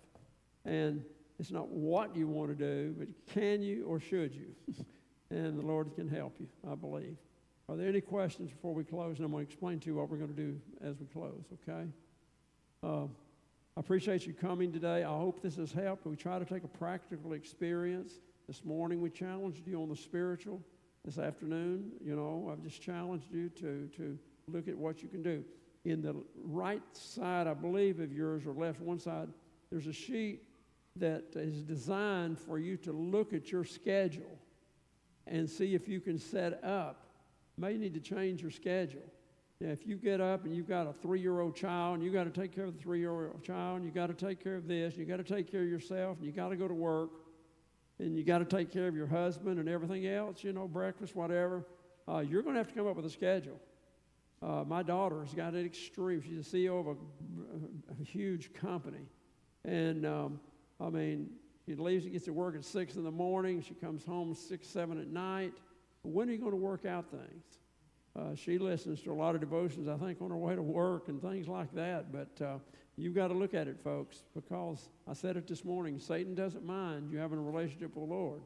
He just doesn't want us to have I mean, I said it wrong. He doesn't mind if you come to church and say you're an Adventist, but he doesn't want us to have a relationship with the Lord. So If there's not any questions, I want to offer prayer and appreciate you staying, and I hope this has helped. Let's pray. Heavenly Father, we thank you for these folk that have stayed. They didn't have to. Lord, we've learned a lot today. It can be overwhelming. I just ask that through the Holy Spirit, you will guide them and help them in what changes they may need to do or might want to make. Lord, we know that you'll help us. You said you'll direct us, you'll guide us, and you will help us. In Jeremiah 33:3, call upon me, and I will answer your prayers. And we believe that, Lord. So bless them as we leave. Bless this church, Lord, as they prepare for the evangelism meeting and as they go through the 40 days of preparation. And as we go beyond that, Lord, as we look to next year, preparing for the closing events, which we're about to start falling into place. So, Lord, be with us as we leave. Bless each person in Jesus' name. Amen. I don't know if I told you. I will tell you this, that I just found out yesterday that in March, a group of evangelicals, a group of Jesuits, and some from the Catholic Church did appear before Congress and asked them to set up a day of worship. It's called a day of rest. And so just keep that in mind of where we are. All right, here's what we're going to do. We need to do a drawing real quick. Can you bring me look at the last number of your ticket. It'll be the last three numbers. And what we are actually drawing for, what did you tell me?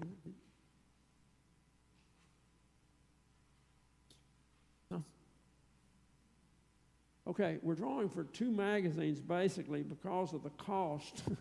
I can't just give these away. They are from the ABC. This one is on diet, one of the best I've seen. This one is by far one of the best modern day ones on research on exercise. Everything we've talked about today in some way or another is in here. It's even got a sample in here of how you can set up a running schedule or a walking schedule. So let's take a look. And after that, you can choose whatever you want. To start with, I would ask that you just take 1 or 2 things here. This is the spiritual side, and over here's health side. And then after that, whatever's left, you can take whatever you want, okay, if you want to take more things. But take just one to start with so everybody gets a chance, okay? Then we can take the other things, all right? And then if somebody want to help pack up, we'll pack up pretty quickly, okay? So let's see what the last 3 numbers. 783. 7 what? 783. Anybody have 783? Okay, there may have been an extra one or two. 786. Oh, you got it! Yay! Okay, come on up, and you can have whichever magazine you'd like. And later you can get some of the other things too, but we're just giving you a choice of one of these. One's on diet, one's on exercise. I can't read it. Don't ask me. Okay, well that's good. Is that one you want? Okay. Okay, what's the next number? 798. 7 what? 798. Okay, is there a 798? Is that you? Oh, good. Yay, Nesta. All right. Okay, folks, come on up now and take what you'd like. As I said, health over here and spiritual over here. But that we need to hurry because they want us to clear out pretty fast. So they. Thank you for staying by. Elder Dempsey, thank you so much for coming Yes. today and spending the day with us. Yes. A lot of information to digest. For sure. But as Elder Dempsey said, we can all make improvements. Yeah, it can be overwhelming. I know that, but I'm only here today, so that's all I can do. So come on up, folks. Thank And you. take one thing from each side, and then as soon as other people got something, then please stay and take whatever else you'd like, okay? But please hurry because they're wanting to follow up, I think, a little earlier with the prayer program.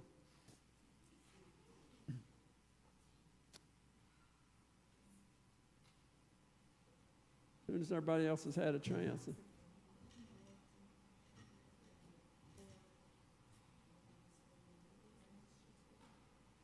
Oh, the survey? It's called the Big Four. She's asking, because I had somebody ask me last week when I was at Jasper Church, and I couldn't remember. The book is the Big Four based on the test by Joseph Kidder. Okay, y'all come on up now and get whatever you want, okay? Deborah, where are you? Yeah, well, go ahead if you got to do something else.